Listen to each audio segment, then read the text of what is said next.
Welcome back to Numbers on the Board. Numbers on the board, yes. We're here on a Tuesday to drop an episode talking all things hoops and some. Before we get into a reminder to leave a like and to subscribe. We've been dropping bangers, I think.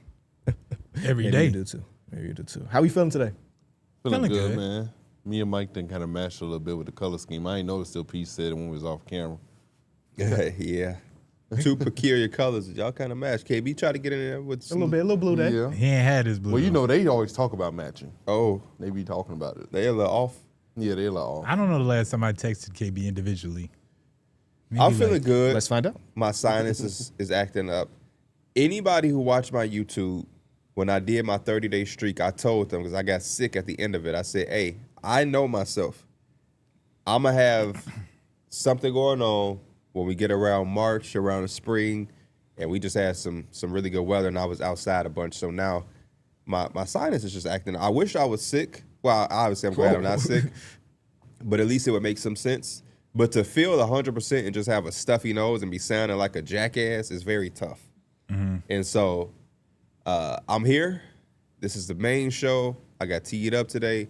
But if it ain't calmed down by Thursday, I will not be here Thursday because I do not like You got a hearing myself. humidifier? Huh? You got a humidifier? I got a humidifier right in my office.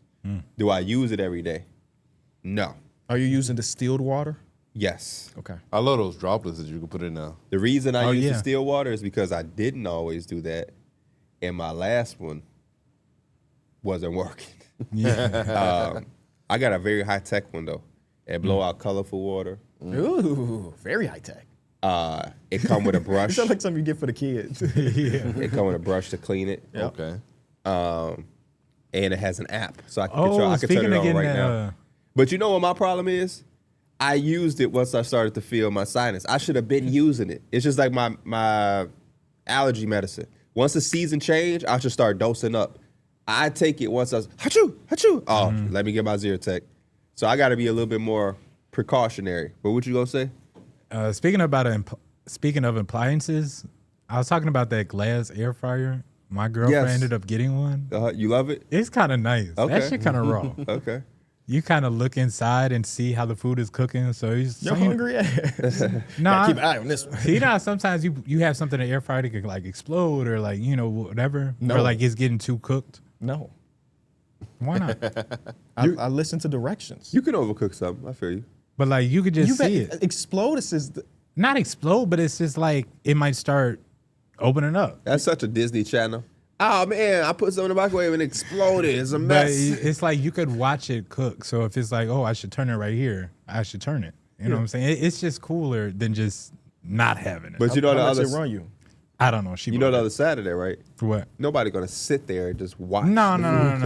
But So- like if you say I'm cooking something I'm cooking in the kitchen, I threw something in the air fryer, I can kind of constantly check on it without having to check on it, if that makes Yeah. sense. Do you not have like temps or like time in your mind, if that makes sense? What do you mean? I know When I'm cooking, I do. when I'm making bone-in chicken thighs, Yeah. I'm doing an 8-minute side and then an 8-minute side, and then every time it's perfect. So I don't have to worry about checking it to see if it's going to explode. that's so because I figured that out. that's- That's too just specific, like you yeah. can't leave that. You know what I'm saying? Like I stuff don't in the know. air fryer sometimes I'll leave. Like when you cook in the oven, if you make like I would assume that French fries is like this in the Air fryer. air fryer. You might have a time, but because every French fry that you use is gonna be different, it's like some might cook a little faster. No, that's a fact. But like something Yeah. like the thighs, you can't, like cookies. I got that type of time in my head. I don't read the package on cookies.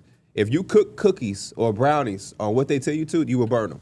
You will burn them. So after over the years, I learned I like gonna, a crisp end to a cookie. they gonna tell you or brownie. 20 minutes, 18 minutes. Yeah. No, you don't put no cookies in no damn Hey, oven at 400 degrees my girl or 350 for no 18 minutes. My girl play the fine line when it comes to that. Like she like food crispy. She like it with the little little burnt Little edge crunch. to Yeah, it. yeah. But she be riding that fine line Because you be like, this burnt. no, it's not even that. Cause I like it too. I like it when it gets to that point. But I be like, yeah, we should take this out. She be like, no, I want it a little bit more crispy. And then they start getting to that point where it's like, we could have took these out like 10 minutes You ago. could dry it out if it's like some type yeah, of so it's protein. like we be going through that. So I'm the opposite. I like that that goo. Yeah, my favorite thing as well. So I have to make sure I don't pull it out too early. because I'm liable to I'm liable to leave it gushy. You know what I'm saying, with that gooey. So I'll be like, man, one time I pulled out the cookies, and you know how you got like a square shape? Yeah. You could still see a little bit of square. Like, I gotta leave that. Damn, you too early. Yeah. Too early. Okay, we got to drop the mic. We do. I want to ask y'all, the month left in the season left, what was some of y'all worst takes? And just for this season.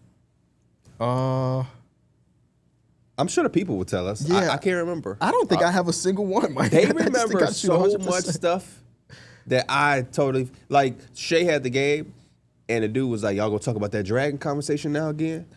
And I sat there like, "What is he talking about?" I'm like, "Oh, we did have a conversation." At least that was somewhat new. That happened it like was 2 new, days but ago.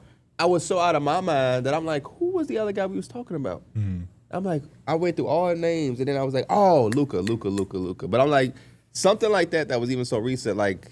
They hold on to it, I think, 30 times more than we do. I think they take the words of the conversations, and these be on the fly conversations we be having, so it's just like whatever. Yeah. They hold them, put them in a little box, so they would have to let us know, because I can't remember. I probably had a take where I thought Aiden was buying in and he was shifting his game. Oh, to yeah. fit That's the what I was Lakers. exactly what I was Yeah. going to, D-Mills. That's Yeah. exactly what I I was probably going to. I definitely said that. Yep. I think thought I it was with you. I thought it seemed like it was perfect, and that's exactly what he would be doing. I was with you, and I might have said, like, man, we know he ain't, but I'm still buying in.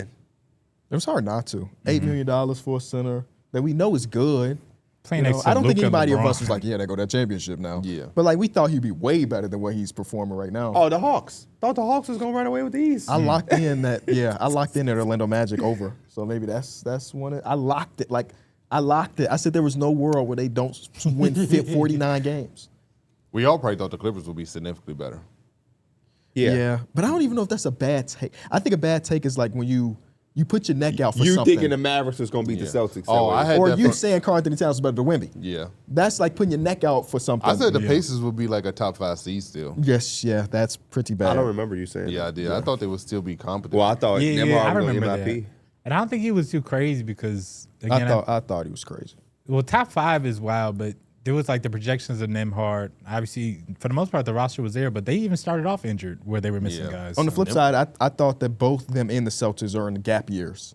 Right? I think I took the Yeah. less on both of them. Like, yeah, I mean, no Tatum. They Yeah. traded away Drew Holiday, no Porzingis, no Al Horford, no Luke Cornett, no way they sustain. And they might win the I mean, damn they really could. conference. Oh, so Jaylen Brown could have used you as extra motivation. He said Maybe he he watching did. your stuff. Maybe he did, yeah. So yeah. But it wasn't 'cause we I thought had they was Celtics bad. more. Yeah, it wasn't because it's bad. It was the loss of Tatum and the loss of 4 other stars. Like, they lost hella starters. And then they also would have they had their pick this year, so if some reason they just weren't doing so well, they could have had a top pick.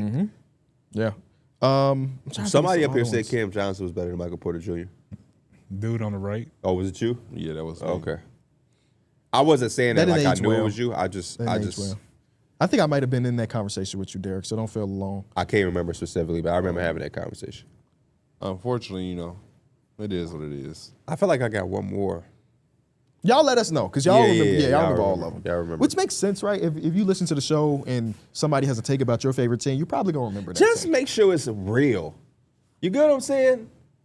Like, people be trying to have too many gotcha. I had a little discussion with a person in the DMs, and I was fake disappointed. Not in him or, like, myself, but, like, he clearly watches the show. He appreciates our work. And I'm just like, man, we DMing. You're DMing somebody who you watch, so there's a level of respect for the work that you have, and this is the conversation you're using. It was kind of like, it was a video of me saying something to Darrick about LaMelo, because all summer Darrick was off of LaMelo. And he was saying he can't play winning basketball and different things like that. And I felt like Darrick was entitled to his opinion, but it was a little harsh because the Hornets hadn't put together a competent team that LaMelo should have been playing winning basketball on. Now, I wasn't against necessarily the shot attempts, some of the lackadaisical passes and defensive effort. All of that was fair. But again, I just don't think that the infrastructure or the decision-making as a front office that the Hornets had did up until that point put him in a situation where we should have expected high-level winning, like some of his peers. And that was really the conversation. It was LaMelo focused and driven. And yeah, Carolina fan, because he had like a Panthers profile picture, so he had to be a Hornets fan, was in my DM saying like, man, you can't say this to D Mills. I'm like, I don't know what you're talking about. But like, what you said a bunch of stuff that I don't know what any of this means. And I'm like, y'all be trying so hard to have a gotcha moment, brother, but it just probably ain't there. And he's like, man, you ain't always trust the Hornets process either. And I was like, yeah, but I was talking to Darrick about LaMelo, not about him not trusting the Hornets process, because he should have trust their process. Yeah. I would not be on Darrick about trusting the Hornets process. What part of the process should they have trusted? And then I would never tell him the Hornets didn't even trust their own process, which is why they had all of the change they had from the roster to the coaching to front office positions, the way that they draft changed. Like, some people spend too much time trying to go at takes that ain't even really nothing. You know what I'm saying? Like, we talk basketball, so we have to analyze things, but like, there are certain takes that, like, if you want to get on me about something like you said, where I've stuck my neck out for. Nickeil Alexander-Walker is the better Alexander. I went out of my way to say that. You know what I'm saying? So criticize that for the rest of my existence. I went out of my way to tell you that Austin Rivers was going to take over the league. So get on me for saying that. You know what I mean? I went out of my way to say that the Hawks was going to be one of the top teams in the Eastern Conference. You went out your way to say that Jimmy Fredette was going to take over the league. Never in my life said that. That's when I knew I should have been an analyst, because I went to Hinsdale South, and all the white guys in the school was thinking Jimmy Fredette was about to take over, and I had to calmly tell them, dog, there's no way you watch that and you think that's going to translate. I was the same way, man. This dude that don't have no burst, no handle, and is shooting from half court is about to come in the NBA and dominate. He's shooting from half court for a reason. Can't break nothing down. I was telling people that as a 13-year-old, like, are you serious? That's when I knew, oh yeah, I got something with this. They don't know anything. But on the flip side, I thought Ben McLemore was going to be a star. I thought Austin Rivers was going to be a star. I thought Emmanuel Mudiay was going to be decent. Maybe not a star, but I thought he was going to be damn good. I couldn't tell you that Jahlil Okafor wasn't going to translate. Not that I thought he was going to take over the NBA, but like, he was out of the NBA fast. Like, it kind of so, yeah, man. If you want to talk about takes and misses, just talk about the ones where we go hard for. But like, didn't Okafor sign a 10-day contract with the Pacers this year? Yeah. I don't remember 1 minute of him playing. If I come up here, Let's see. I know he signed one, but I don't think he ever actually played minutes. That was last year. That was last year? 24-25. He got 1 rebound, 1 assist. If I come up here right now and I ask KB and I say, hey, 3 minutes. Oh, wow. Who's better, Allen Iverson or Isaiah Thomas? Right? I'm just throwing out 2 random names. And KB say Iverson, and everybody in the world disagree. To me, that's not a KB take. I asked him something that he didn't think about, and I'm just having a conversation, and he gave an answer. I would say Zeke. Right, for sure. But that's the obvious answer. That's why I went against. I wanted to give you the non-obvious, because if you say that, nobody cares. Because they I all would go agree. Iverson there. Right. Boom. Now that causes up media. Oh my gosh, KB don't really. Right, but that's not a take to me. A take is like, you know what I saw? I think Wilt Chamberlain is the most underrated player in NBA history, because all of his records are the ones that we keep talking about being broke and nobody talks about it. He did this, that, and the thing. I come to the show, I have something on my mind, I'm making an effort. No matter what we talk about, I'm getting this point of view off. It ain't got to correlate to me, that's a take. And those are the ones that people should gauge and value. But if it's a topic or my co-host is like, man, I was thinking, I watched Chris Paul and then I saw Darren Williams. If Darren Williams had played with Lob City, would they have won? And one of us like, hell yeah, they would have won a championship. It's like, oh, that take is so. That's not a take. That's just like, I was asked a question. We fighting over that. That's damn near just conversation. To me, it's a very big difference between the two. Just let us know, please, because I mean, Clips usually does a type of video like that every year. I can't wait to see what our worst ones really were, because you do 5 episodes a week, you forget all the shit you say. Yeah. So shout out to Clips, because and Clips Jr. and then Clips Sweetney, Junior. Sweetney. The Baby reason I like Daddy, them all so those much is because if I can't remember my takes or opinions from 4 months ago, what about 4 years ago? And every once in a while, Clip like, what did we just see? man. The Dwight Howard? The White House. Where the hell? That was some Clips Jr. Oh, that's crazy. Like, The how do they? I have no idea. Context is no me. idea. I came up here it was a Saturday, and I asked all of these gentlemen, there was no right or wrong answer. who to them is one of the most underrated players of all time. Darrick chose to go Dwight Howard, which I have no problem with. But then I guess a video resurfaced of like we talking about him in the bubble during the pandemic. And Darrick was like, man, who gives a fuck about Dwight Howard? Like, that's exactly how he said it. Like, he ain't shit. He said he ain't shit. And Kind so of shook him off. one of the Clips channels posted the video side by side. It's so hilarious I because just it's like, don't know how they even remember Yes. that to do that. How was that video is lost on the internet, I would assume. The bubble, did we even have our own channel yet, or are we still on House of Highlights? Yeah, it's House of Highlights. that's a great question. So how do you have that clip ready? How did you? Because that episode was Friday. That was Friday. Friday, okay. And that video dropped on Saturday or Sunday. So in 2 days, you remember that Darrick said Dwight Howard ain't I've shit never randomly? in my life remember Darrick saying anybody ain't shit. Exactly, except for oh my God, who'd you call a bitch? Was that Dylan Brooks? Yeah, Oh, yeah, yeah, I did. Yeah. It's funny because I actually like Dylan Brooks. Full arc. Also in that same video, Mike, because we were like, I don't know if we had LaMelo ranked. Mike had him number 8. None of us had him ranked. Okay. And Mike was saying that I really like this Charlotte team. I think they can take the next jump this year. And I was like, don't do it, Mike. I did that last year. It didn't work out. And it's working out. I mean, they're still sub 500. But I didn't think it was gonna be like this though. yeah, it's working out at least a little bit. Yeah, so. shout out to the Clips, man. Shout out to the Clips. That's y'all should call yourself. Y'all should all No, don't make them unionize. And then no, like amongst each other. Okay. Yeah. Okay. Well, And if they was all put together, they might be going crazy. they would Drop be a the video a Clips. day. They the Clips. You just don't spell it the way that Pusha and Malice spell it. You know what I'm saying? And I could be y'all Pharrell Williams. I'm amazing, son. What song was that? The intro? Where my grace That's is intro. from. That's Yeah. intro. Yeah, man. Let us know our worst takes. I want to talk about last night's game because we did get an absolute banger between the two of the top MVP candidates.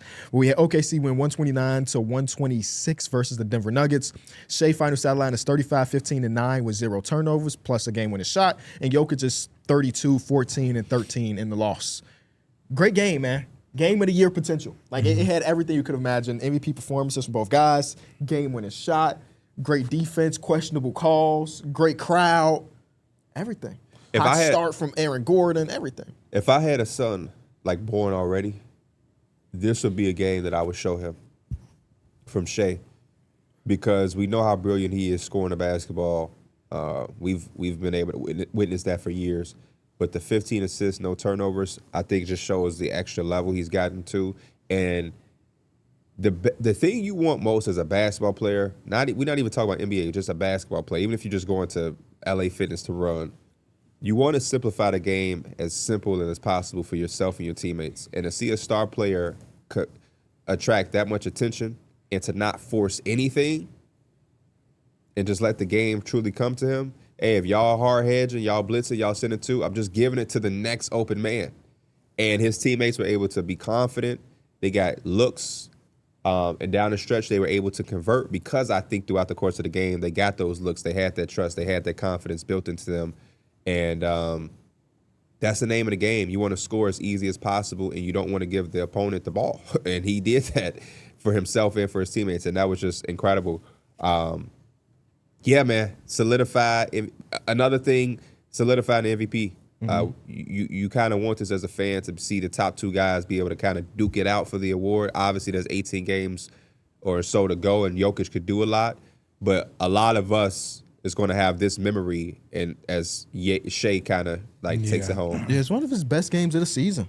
I mean, maybe not statistically because he's had some great games, but considering no Dub, no Chet, and the Nuggets are not completely healthy, but healthier than they were last week when they saw each other.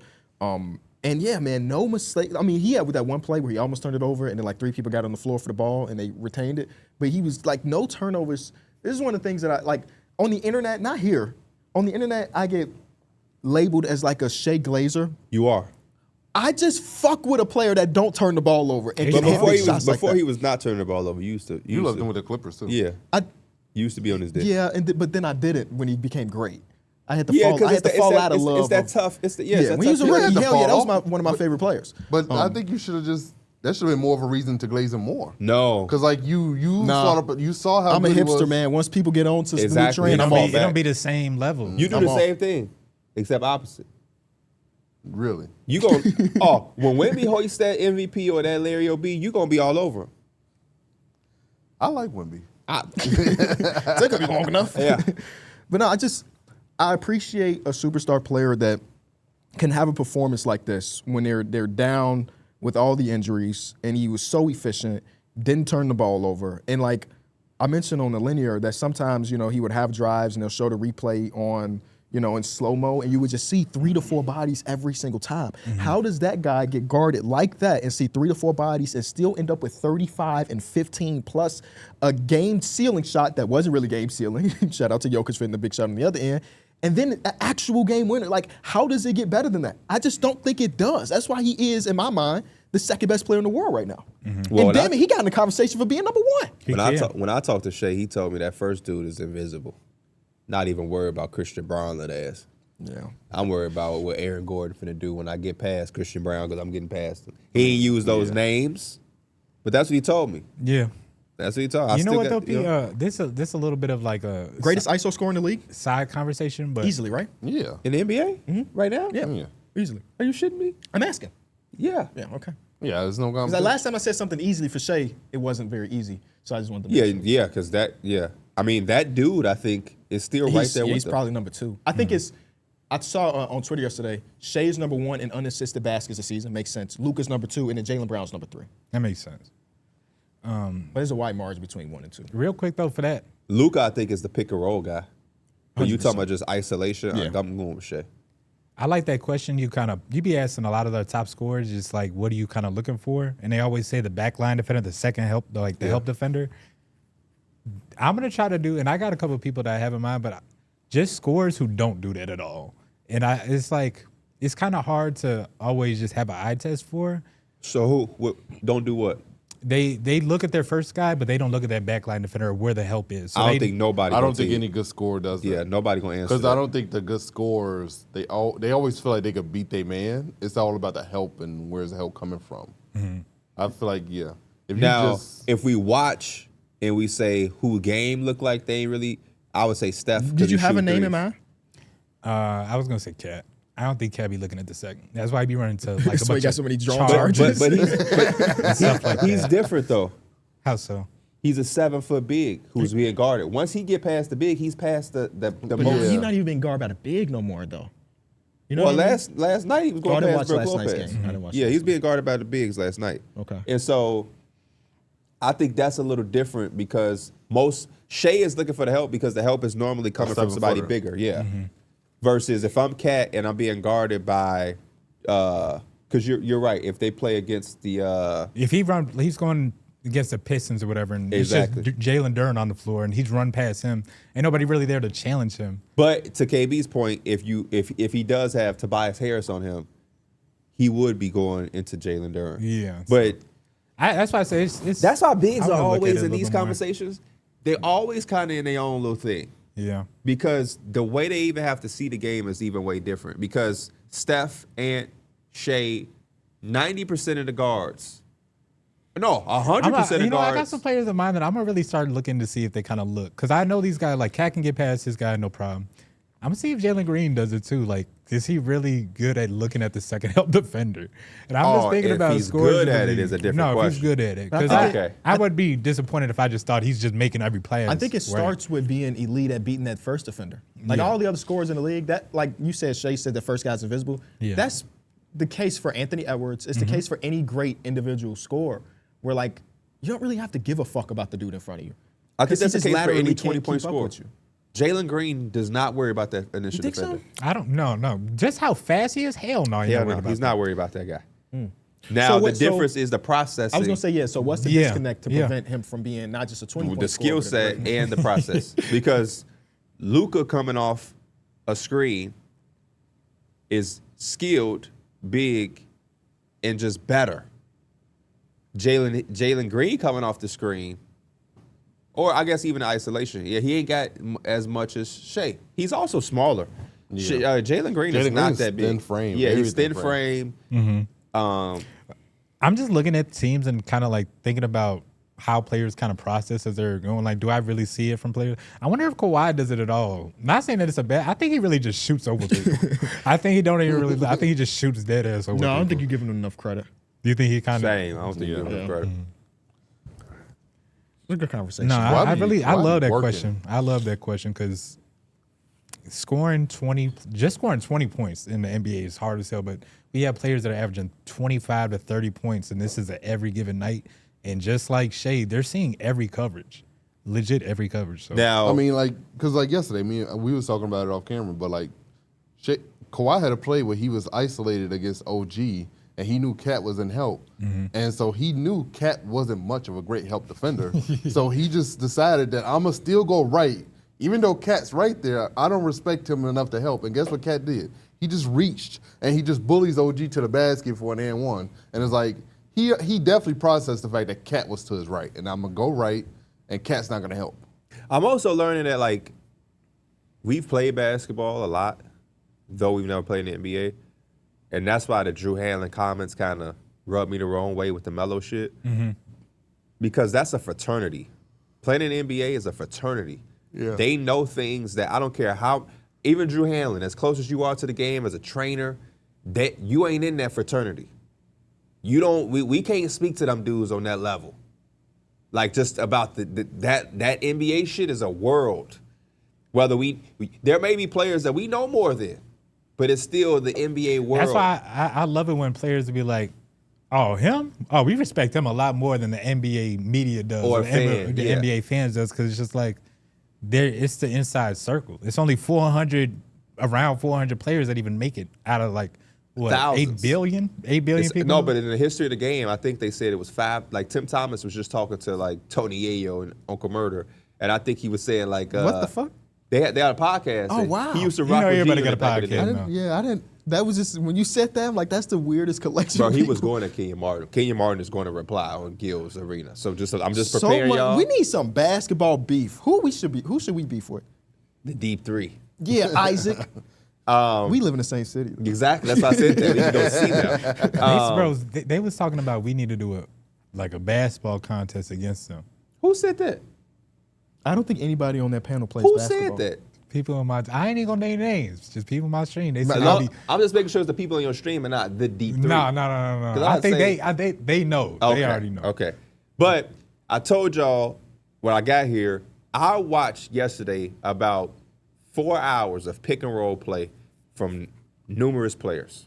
It started because Steve Nash was on Thinking Basketball with my boy Ben Thinking Basketball. Oh, Ben Taylor. Ben Taylor. You said Ben. I was thinking Ben the Don.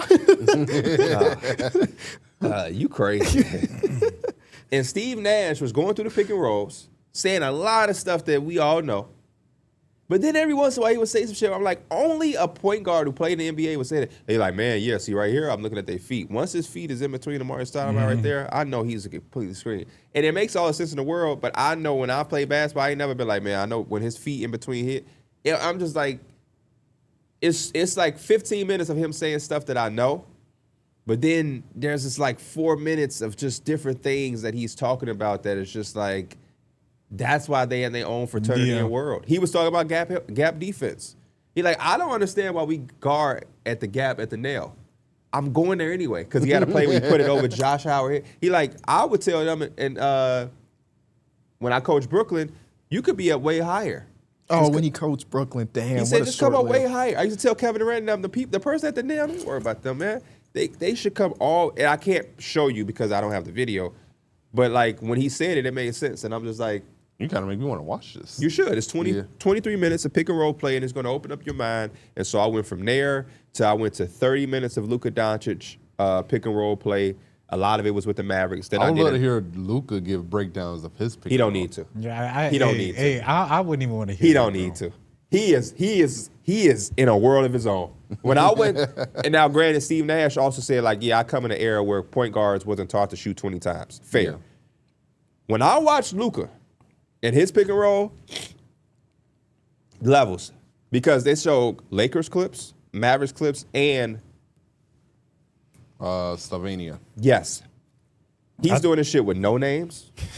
I told y'all, the first 10 minutes of the 30 minutes, he's coming off the screen, he's throwing a lob like this. Yeah.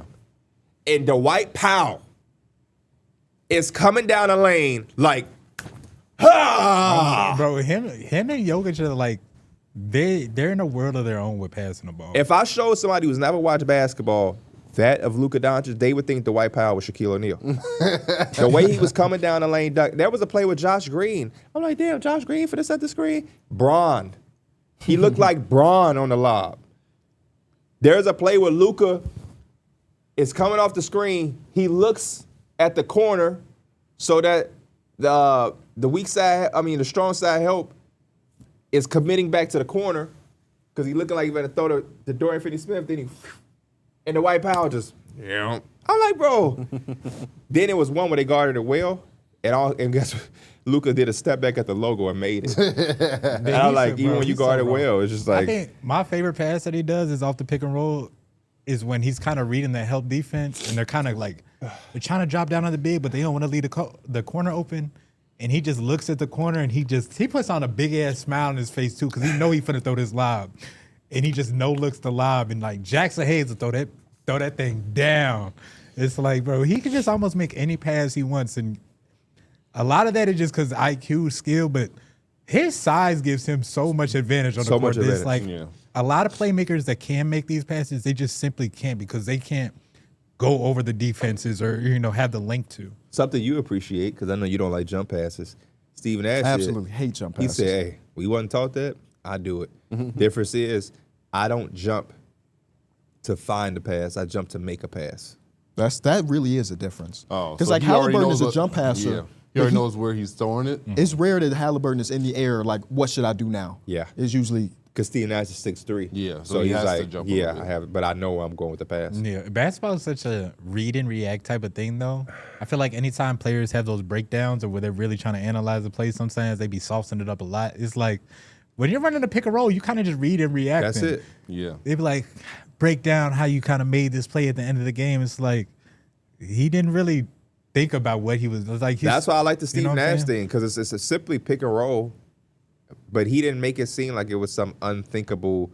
He was just like, it's like, yeah, I seen the guy had his shoes tied a little bit loose on the right side, so I attacked that foot first, and the shoe came a little bit loose. It's like, nah, you don't got to sauce it up like that. Like basketball don't always work like that. I mean, Shea last night said, I always know the answers to the test. I just got to see the questions. That sounds like Shea. Yeah, he's going to get his Instagram captions off, whether it be on Instagram or in a post game. So I went from Nash to Luka, ended with Chris Paul. Today, or the next couple of days while I rest my sinus, my homework is going to be Rondo. That's what I was about to say. Because Rondo. they all have a scoring threat or a jump shot threat that he does not bring to the table, but yet he had the success. So now I want to watch him because it's easy to watch Chris Paul. Because Chris Paul coming off and he got that elbow jumper to a T. He can pass. He can dribble. You're not taking him. But I want to see how somebody like Rondo, who doesn't have the strength of a jump shot, and then I'm going to Derrick Rose because the explosion is next level. I mean, him and Russ. Just next level. I thought you was going to talk about Trae Young. I didn't get to Trae Young. I don't think. Nobody that was. Oh, Luka is a current player. I take that back. Okay. I do got some updates here. I asked Isaac, do Mo and Don play basketball? He said, yeah, more than I do. Don is out for the season, so we can't hoop against them anytime soon. Why is he out for the year? I didn't ask any questions after that, other than I said, are they good? He said Mo's pretty good when he's in shape. I say 4v4, who wins, us or y'all?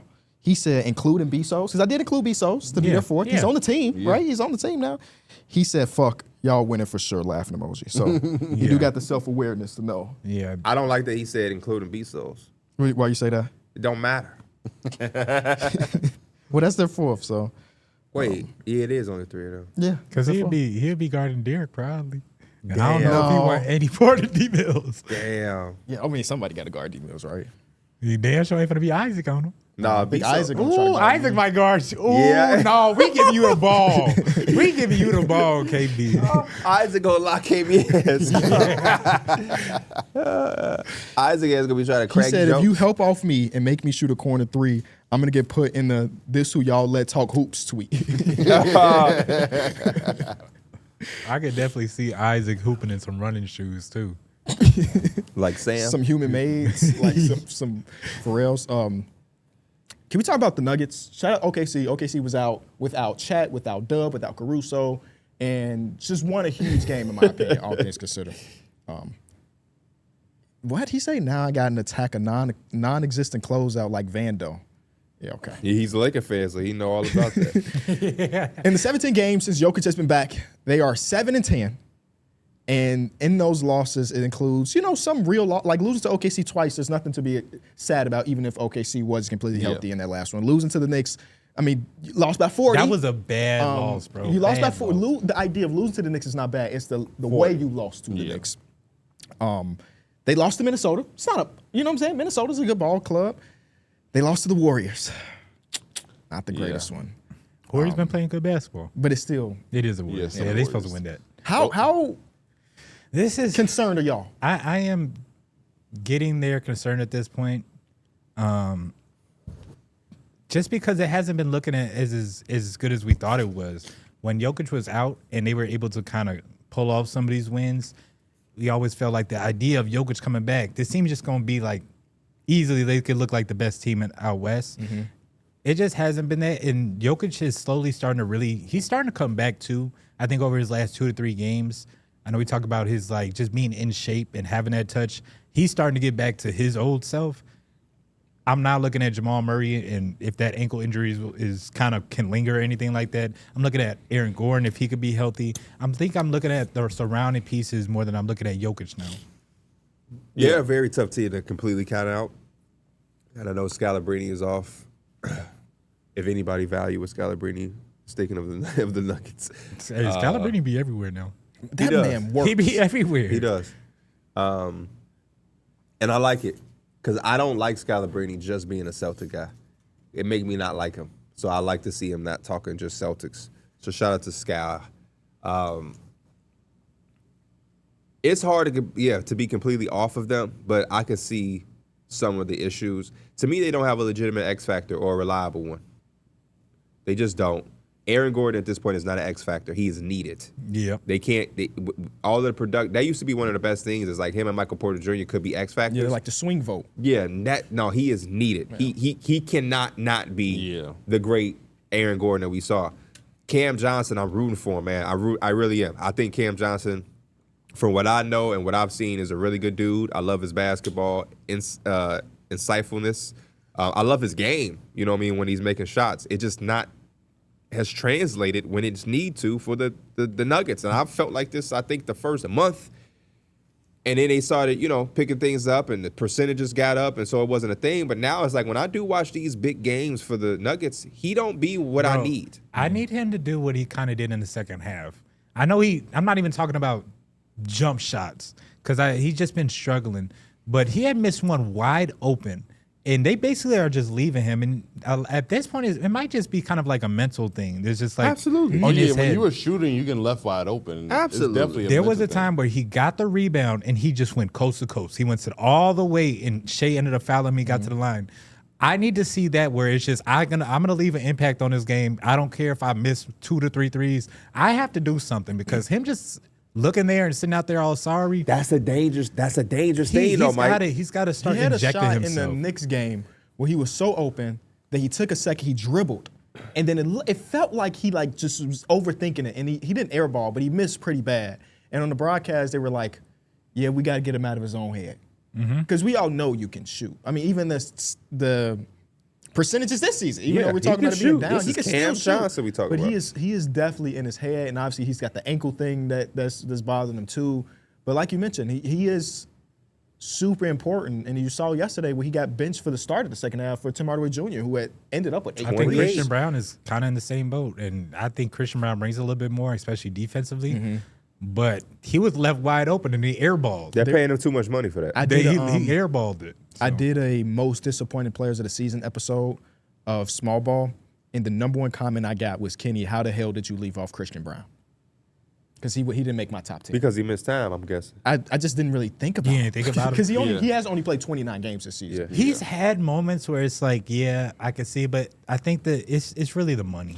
It's really the money. He's dropped by 12% from 3 last year. He shot 40% from 3. Now it's in the 20s. I did not think that 40% was that real. ankle injury that he had at the beginning of the season. But the year before that was 38%. So but it was some precedent. It's like To me, I always looked at shooters like the value means a lot to me. He is a guy that's only going to take him when it's a really good shot for him.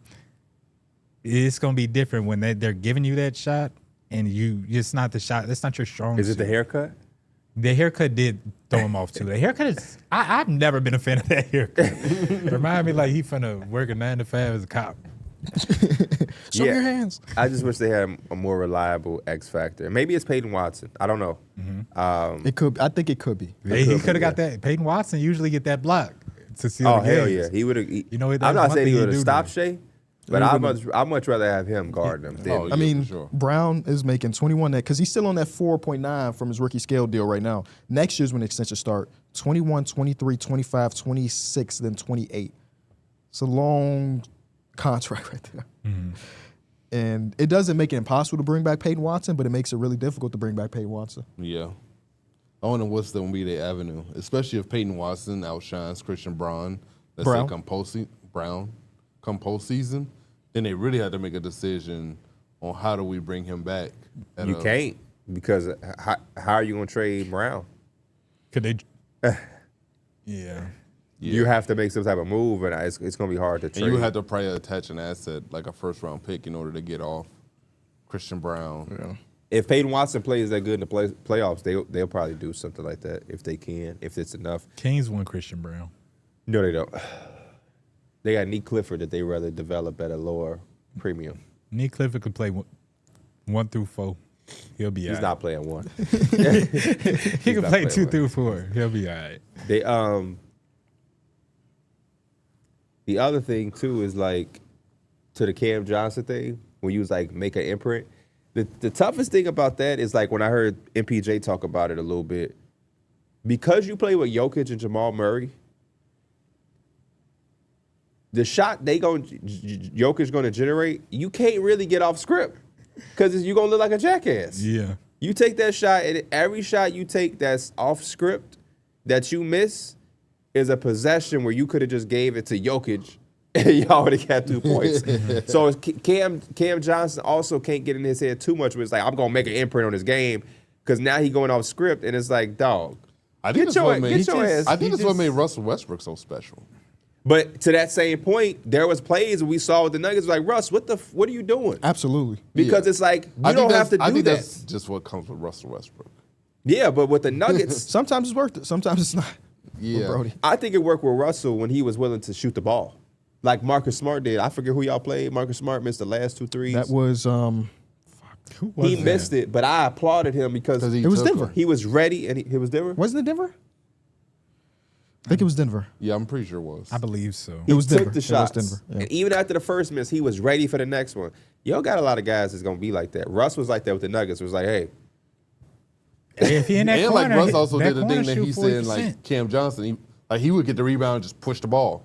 He gave him a different look, like when you talk about pace wise. oh, well, yeah, that's Russ. That's Russ Westbrook. I don't want Cam Johnson doing that. Not out of desperation to Yeah. make an imprint. Like, I wanted to do that because he's a good basketball player. Yeah, I think right after that, because he got to the line, after that play, maybe a possession or two later, he had like a dribble handoff, and he got to that free throw line, took a pull up, and he was wide open because they legit left him, and he missed it again. So I think Yes. for me, it's always been for shooters and scorers in general, especially when you're going through the slumps. You just need that one game or that one stretch where What do y'all think his season high is? I don't know, but I'm trying to get to the point that I 18. don't know if he's really had that game. 18 points. Has there been a game where you're like, this is Cam Johnson's turnaround, like this is his stretch? He did have a game. Yeah, I can't remember who it was against, but he had a game where he made like a bunch of threes. Anybody else want to take a guess on his 28. I'm gonna season say high? 27. 20. It's 28. Yeah. 28? 28 Who was versus it the against? Spurs. Was it 6 threes he made? He made 6 threes, 6 or 9 that's the threes. game I might remember. He needs some more of those, man. They lost that game by 3. This is in November, end of November. That's the game probably where Jokic didn't play or Wemby didn't play. They didn't go head to head, right? In this game, Yeah, Wemby didn't there was play. no Wemby. Yeah. Yeah, bro. I feel like every year He's only it's scored getting- 23 times, by the way. This season. Every year it's getting worse and worse for players that are struggling to shoot the ball. I mean, the offense that teams have, like the Nuggets, the Thunder, just like these top teams, the offense is so good that teams are like, just to give us a slight advantage, we not gonna guard this dude because it's like why would we rather have Jokic getting all these good shots versus Cam Johnson trying to take these shots and beat us. And teams are really just buying into that, and teams are literally just leaving them. So I mean, Tim Hardaway Jr. was open for a lot of his threes, but Tim Hardaway Jr., he's not the type to get into his head. He's just going to keep shooting. Yeah, he got that he little was bit one of of these fucking in sparks. his system where he got that next shot mentality. I don't think Cam Johnson just has that Tim Hardaway Jr. type of mentality. Tangent. I saw a TikTok yesterday of Tim Hardaway Jr. versus, it was in college. They went against somebody in like, it was him at Michigan, and they had 5 NBA players in their starting lineup. It was him, Glenn Robinson III, Trey Burke, Mitch McGary, and Nick Stauskas. Oh, wow. Like, damn. It's a good team, man. None of them turned into like no stars. they playing against? I forgot. It was a red team. Ohio State? Who did Ohio State have? Yeah, that's a stupid question. That was, I don't even know what year I'm thinking about. Shit. You That's got a to long Christian be time like, oh ago. yeah, it was 2012. So they had, but yeah, it wasn't the game highlights. It was just the starting lineups. And I'm like, damn, they go another NBA player. They go another NBA player. Even if Mitch McGary wanted to smoke some weed and left the league because of it. Yeah. Shout out Mitch McGary. Having a Hope he doing 5-player good. lineup of all NBA players is insane. Right. Some of them was just true freshmen too. Like Glenn and Nick Stauskas were freshmen from Canada. Nick Stauskas, did y'all know Yes. that? I did not know that until that day. Remember that crazy game he had with the Trailblazers to start the year? No. I don't know he played for the Blazers. A couple years ago, he started the season off with like a 30 banger for the Blazers. Made One of all the them best threes. nicknames in the game. Sauce Castillo. What are you talking about? He had 24 to open this against How the many threes he Lakers. hit? 5. Damn. Who was the Lakers starting lineup in 2018, Mike? Can you get there? I can. 2018. LeBron James. Wait, yeah. Okay, I want to see how many Mike can get. 2018. But yeah, LeBron is on the team, if that helps you with the Brandon timeline. Ingram. Brandon Ingram's starting here. 27 minutes in this game. He scored 16 points. Lonzo, Lonzo came off the bench this game. Josh Hart, Also off the bench. Kuzma. Kuzma also off the bench. Yep. But you're getting the roster. Josh Hart had 20 this game. JaVale McGee there. JaVale McGee started at center. Yep. KCP. KCP started the 2. You missing one starter. That's the point guard. It is the point guard. That is. He had 13 and 11 this game. Rajon Rondo. It is Rondo. yeah. Oh, wow. Ain't that the hey, you pick your brothers up game? Who said that, LeBron? Or? Yeah. Darrick, can you name the starting lineup of your Portland Trailblazers that game? Dame. Yep. CJ. Yep. This is 2018. 2018. So, Aminu? Is Aminu starting it. Is Yep. Mo Harkless? Mo Harkless came off the bench this game. Okay, so at the 4, you probably have, center's Nurkic. Nurkic is a center. And then the 4, you would have It's the toughest one. I ain't gonna lie to you. Miles Leonard. Thomas No, Robinson. Miles Leonard came off the bench. No Thomas Robinson. Caleb Swanigan was on this team. Rest in peace. At the 4, you would have, White or black? White guy. Nick, Zach Collins. Zach Collins. No, he came off the bench. Damn. This is where you get yourself mixed up in these TikToks too. You're thinking about him playing the 4. This guy was not the Al-Farouq Aminu was the 4. Yeah. So there's another wing. This probably Jake Layman. Jake Layman. Oh. He started. Only played 12 minutes, but he started this game. Okay. Yeah. Because Nick Stauskas was so hot. Yeah, right. And this house just closed out the game instead of Jake Layman. This episode is about Eastern Conference, as y'all know. But the Nuggets have fallen into the 6th seed, so that's just something to monitor. It would be very weird if the Nuggets were a playing team all of a sudden, but at this point, it's not out of the realm of possibility. 1.5 game between them at 6 and the Suns at 7. How much of a, let me That'd be see. tough. What's the gap between them and the 3 seed? Them in the 3 seed gap is 1.5 games. 1.5. Oh, So that you have a good week, you're in yeah. the play-in. I mean, you're in the 3 seed. You have a bad week, you're in the play-in. you got to pray for a good week. Got to pray for a good week. And their schedule, again, don't get much easier. Oh, no, it does get easier because they got the Rockets, the Spurs, then the Lakers. And after that, it's 76ers, Grizzlies, Raptors, Blazers. But they That- can't if walk you out of lose the, all 3 of them games, Yeah, you in the no. play-in. Yeah, they can't go 1 and 2 You in gotta those pull out games. 2 of them games. You really do. And Yeah, I you think have they to could- walk out of that 2 You and could 1. beat the Lakers and you could beat the Rockets. The Spurs is gonna be tough. Spurs is gonna be tough. If there's any silver lining, the Suns have a little stretch coming up soon where they got a couple really good teams. They got the Raptors, the Celtics, the Wolves and the Spurs back to back to back to back. It'll make it tough, man. They've been playing good basketball, and they got DB. They were, and Devin then they Booker. lost to the Bulls, and it's like, Yeah, I mean, their game against the Hornets is a huge win. yeah. But I've been liking what lose they to the do Bulls, defensively. it's not- Yeah, you can't lose to the Bulls. at Can't this lose to the point. Bulls. You let us all down. You lose to the Bulls. All right, Mike. What we got next? As KB mentioned, this is moving over to the east side of the NBA. We're going to take away one thing from every team. Just go down the standings. We'll start it off with the Detroit Pistons. I learned, and this is recency bias for sure, that they regret not doing nothing bigger at the deadline. As right now, teams just don't really care about anybody I else swear, outside of Kate this- Cunningham. Part of it, Asar Thompson is out, and Asar is so huge to the team. Yeah. So, he might be their third most important player on a night-to-night Especially when basis. you're talking about defensively and how disruptive he is. So yeah, so I'm gonna put that little caveat next to it. But as somebody that was asking them to do something bigger, I didn't think they needed to go get the greatest player of all time. Just get another creator or go get another shooter because Karis LeVert is kind of trash. They just needed something like that, and now you're kind of seeing that. Somebody put up a tweet though that a lot of contenders over the last couple seasons have had this stretch where you lose 4 games in a row. So it's not foreign to a great team to just have a weird stretch. Yeah. But you watch these games. So we talked about that Miami Heat game on the linear show. Boy. That was eye-opening. If there's any eye-opening game that you can have in the middle of March. So I think they're going to regret it, man. Ain't end all be all, but boy, that game. Like if they go into a series versus the Celtics, I would take the Celtics. right? Yeah. I mean, but we're taking the Celtics against majority Eastern Maybe Conference every team. team in the East, yeah. Yeah. What about if they go against the Miami Heat? They go against the Heat, man. I'm thinking about it. I think I still walk out saying Pistons, but I might say Pistons in 7. I might say Pistons in 6. I would still take the Pistons in that one. No, yeah. It's just that first round, you want it to be as easy as possible. Yeah. Especially when you didn't work this hard to be the number 1 seed. Yep. You don't want to have to go into a dogfight your first round. Yeah. One thing, That's the NBA though. Both conferences are pretty good right now. yeah. At least the 8 teams that's gonna make the postseason. The thing I wrote down is that it is possible to completely turn it around quickly if you get the right front office and the right head coach in there. They can especially when they all on the same page and you get the right personnel in there, you could definitely shift. This was a team that was the laughing stock of the league 2 years ago. They're the number 1 seed now. Yeah. It kind of was just coaching. I mean, the roster is not that dissimilar than the team that lost 27 straight games.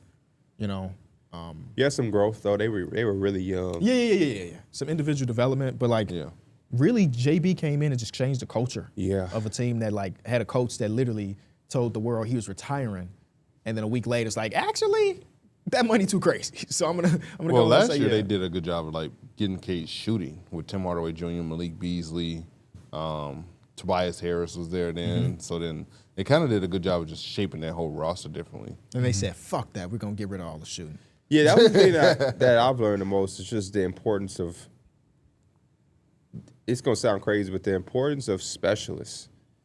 Because I really like what the Pistons have, and I really like what their pedigree is. But, even somebody just a ball handler, just having that. Yeah. You know what I Getting mean? Dennis Schroeder at what was he on a buyout market? I miss No, those they traded guys. for him. They traded for him? Yeah. The rare traded multiple times in one season guy, Dennis Schroeder. I miss Dennis Schroeder. I miss Malik Beasley. I miss Tim Hardaway Jr. on this team. yeah. I miss those guys on this team. Yeah. I really do. I really miss those guys a lot. And I know Piston fans at home are probably watching this we do too, Pete. We do too. And I guess I'm also learning that, not that this is anything new that I'm learning, but, playoff basketball don't respect the regular season.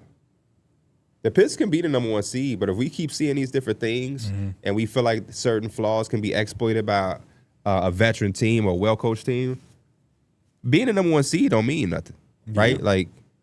You know what I mean? So Yeah, we've seen it before and I think they're better than that Hawks team that had 4 All-Stars and stuff like that. I don't know if they are. You don't think so? I can't say it definitely. The Hawks team made it to the conference finals, man. They went against LeBron and lost, but they made it to the conference I finals. think more context to it. We knew who was coming out the East because LeBron was there. Yeah. But we've seen number 1 seeds. It's sometimes you might not look at them as the top dog in that conference, even though you're number 1. My biggest takeaway, kind of had 2. One I was do like the Pistons a lot, though. I think that Hawks team. I have more fun watching this Pistons Yeah. teams than that Hawk team by, Yeah. by far. I like this team Even a though they lot. had a fun brand of ball, I just think I may have been too young to appreciate the ball Yeah. movement. And they stuff didn't have like a that. guy. They didn't have like that. Cade Cunningham. It was damn. Jeff Teague, I hate to say this, Al damn near a Horford. little 2-team oriented. I mean, 4 All-Stars is four crazy. All-Stars is And none crazy. of them be like any All-NBA. Oh, maybe. Did anybody get an Paul Millsap, All-NBA maybe? vote? Maybe. Oh, Horford? Maybe. I'm I going to think it look would it have up to be real either quick. of those two because I don't think Jeff Teague or Kyle Korver got one. Kyle Korver snuck in that All-Star. Shout out Dwayne Wade, right? Wasn't it the year Dwayne Wade got injured? And then Kyle Korver was his injury replacement? The two takeaways I have for them is, for one, I think they could be the most physical team out east, which I think does play into the playoff basketball. The second one is out of the top 4 teams we're kind of looking at to come out the east, speaking of like the Knicks, the Cavs, the Pistons, and then Celtics.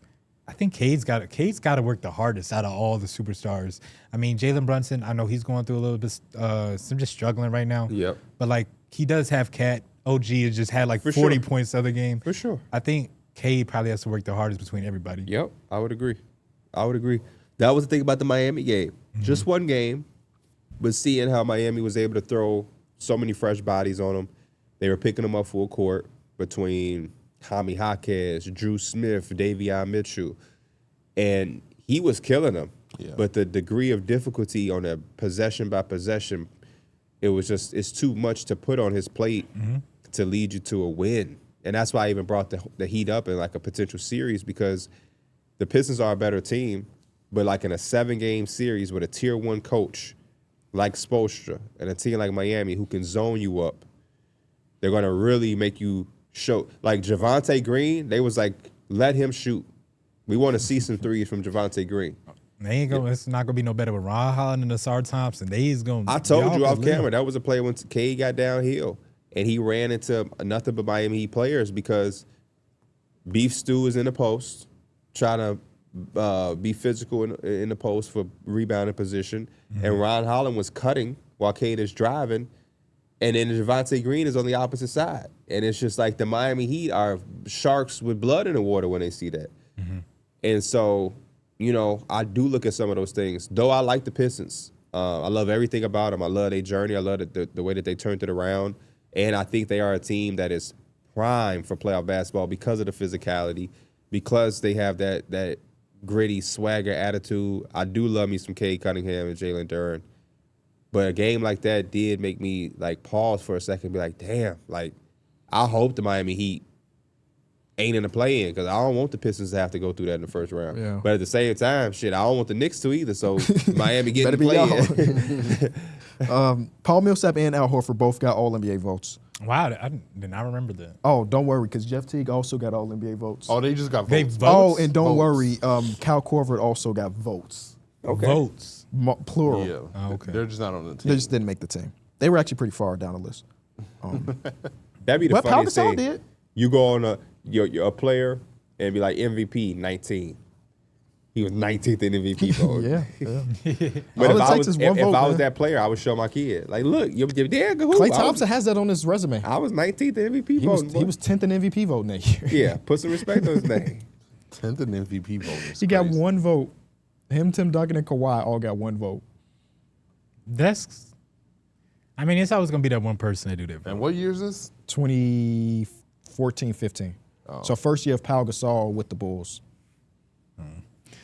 Next thing we got is the Boston Celtics. Mine is just pretty simple that Jaylen Brown can lead a team as the number 1 guy. I mean, yeah, I think we did learn that this season, didn't we? I learned that, see, a lot of my stuff is not something that I literally learned, but something I probably want to highlight more. Brad Stevens is just one of, like, being able to turn a championship roster around and still maintain a championship caliber team is extremely hard to do. Every time we see a championship team, because of cap flexibility or because of cap restrictions, they have to tear things down. Very rarely do we feel like they stay in the same tier. This team last year, we did all the year to like, man, they still a contender, but it's the last hurrah with this roster. And it was the last hurrah. But they just came back the next season, and I don't think you're crazy if you say that's the Eastern Conference favorite to win it all this year. I think it's a little bit unfair, and like we see, you see a lot of like GMs across the league and a lot of fans that are like struggling for their team to get to where they need to be, and it's guys like Brad Stevens and Sam Presti. seeing Presti, who just kind of runs circles around all the other teams. It's like, yeah, you can actually have a really good roster, and things obviously happen because salary can't always go over the salary cap. You could turn it around and still look really good. Or you could have a down year and come back, and it doesn't take 17 years to get through a rebuild. I think it really shows a lot of fans that, like, these things are possible. Sometimes you really do got to look at the higher ups. I think that one thing that he's valued, and not to the same extent as maybe like a Presti, but being able to draft relatively well at the end of the first round has shown it, like Peyton Pritchard being one of those guys. Hugo Gonzalez has been balling. He's really good as a rookie.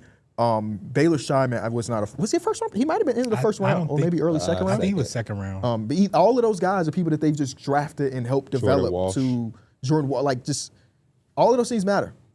And it's so easy to, when you are a championship team like they were a few years ago, to say, fuck these picks. We don't care. We're trying to win right now. But for them to keep a couple of them in the back pocket and not just use them, but use them the right way, makes it so that you can lose the 3 starters and still be like, oh no, we like Baylor Scheinman's a real ball player.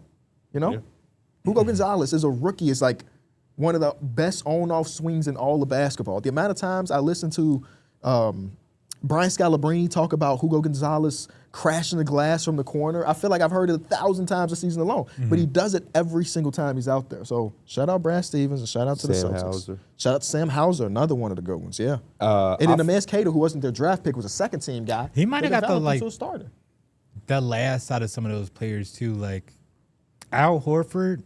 When he was in Boston, these last years, a couple years in Boston, he was amazing, even at his age. With the Warriors now, he don't really always feel like he's got that same Al Horford feel. Still a great player. Porzingis, he did what he kind of had to do with the Celtics, but now with the Warriors and with the Hawks, it's kind of like Porzingis now. I didn't think about him and Al Horford back teammates. Oh, yeah, I did not think about that either, too. Maybe because Porzingis has played like 2 games, 3 games. But it feels like they got out at the right time. Feel the same way you feel about Brad Stevens about Joe Mazzulla. He coached his ass off this year. Man, coach of the year, right? Pretty much. It's a tough race, but I would have him number 1 right now. It's hard. People gonna say JB, but Joe Mazzulla. He's deserving too, so I wouldn't be mad if it was JB. It would have been Jordan Ott was up there, but they did fall off a little bit. You can make some Mitch Johnson conversations, I think, considering their jump. Even Charles Lee as a team that might be 500 the entire season. Charles Lee, he should definitely be a have real some race this year. If he can get out of the play-in, I think he could actually be in those conversations. Yeah. I have Mitch Johnson, though. I ain't mad at it. I mean, he did just look into generational talent. He did get Wemby. Hey, shout out to Mitch. Shout out to Mitch. Even the baddest dog on the street need its owner. Come on now. Damn, that's a good one. That's one of the best ones you've had recently. I just made that up too. Did you really? Yes. Damn. Mikeism compilation continues. Even the baddest. Hey man. Shout out to you, bro. But you won't drop an album. Last album was 2022. Coming soon. Right. I done said that like 50. He walking off a set because you ain't been locked in like you should. Man. Yeah. My DJ X love your album.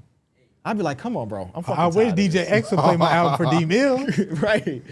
Yeah.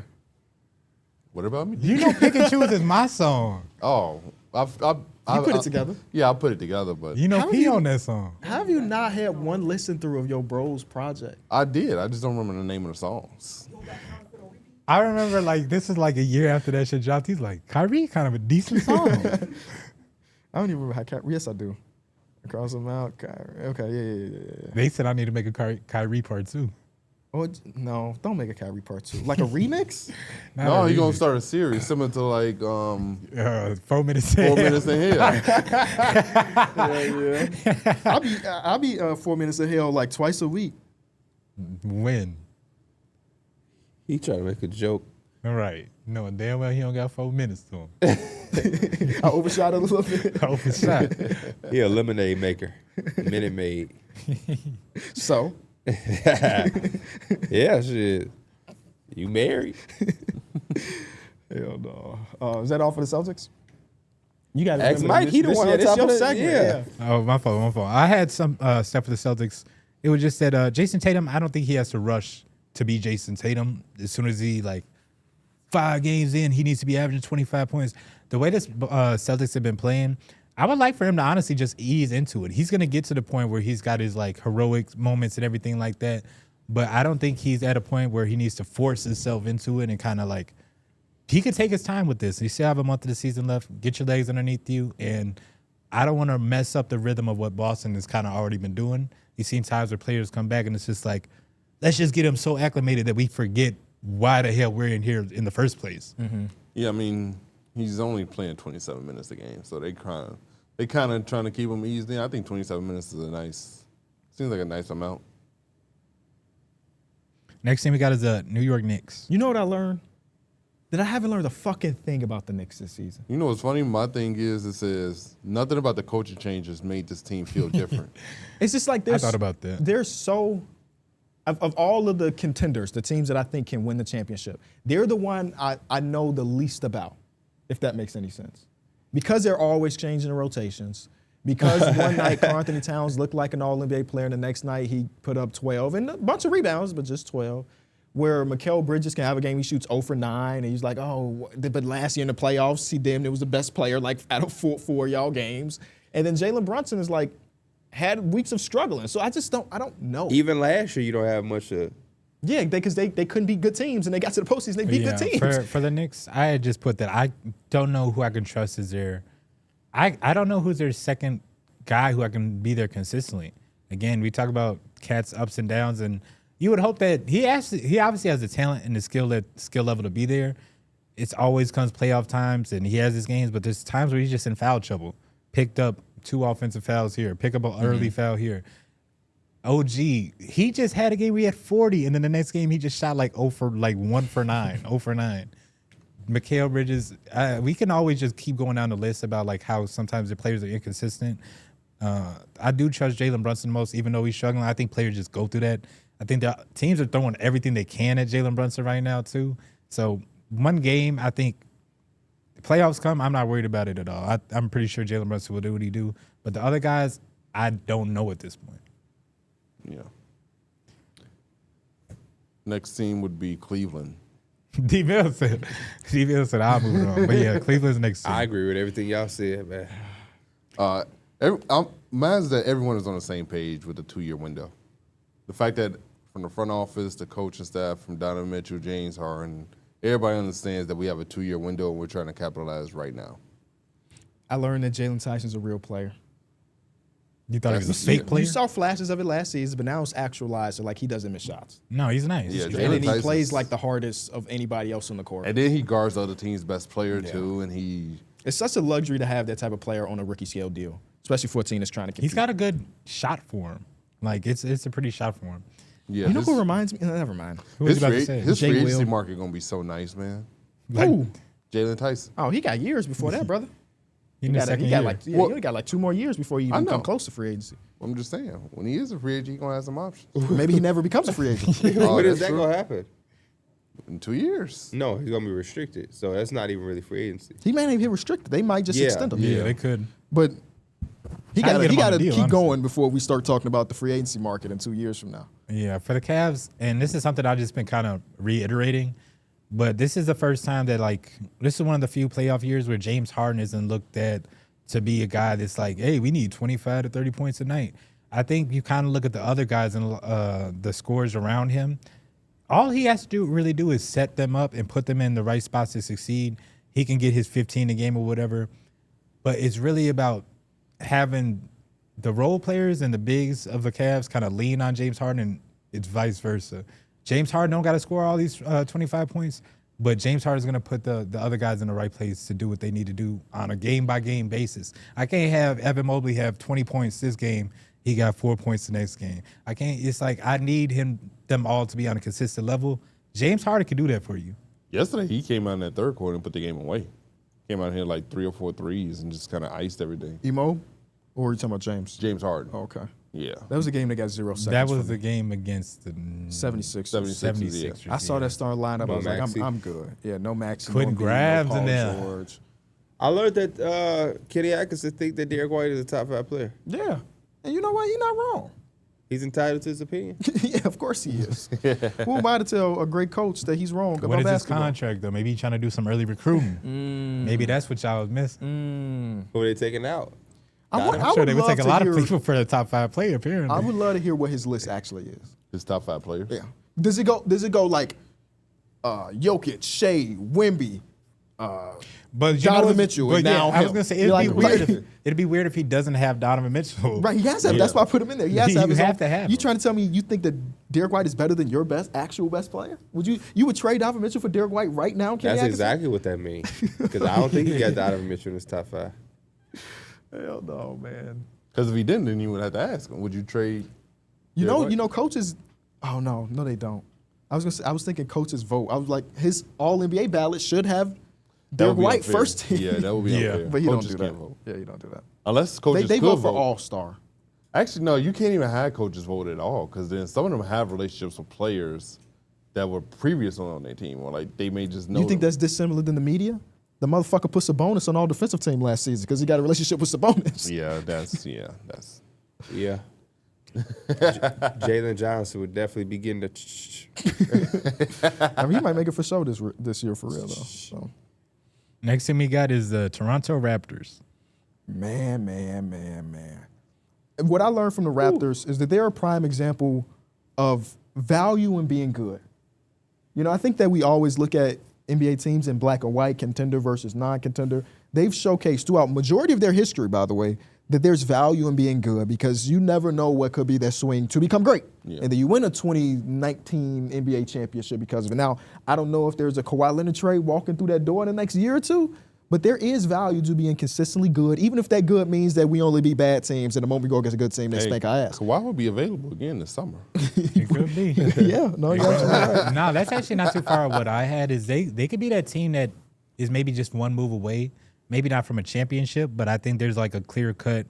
You have the top 4, and then it goes to like the Raptors, the Magic. I think they could be in that echelon with the trade. And again, I don't know what it is, but it feels like they're really close. They have a lot of good pieces defensively and offensively. I think they just need to kind of like solidify the roster a little bit more. Do y'all remember they won 9 straight games early in Yes. the season?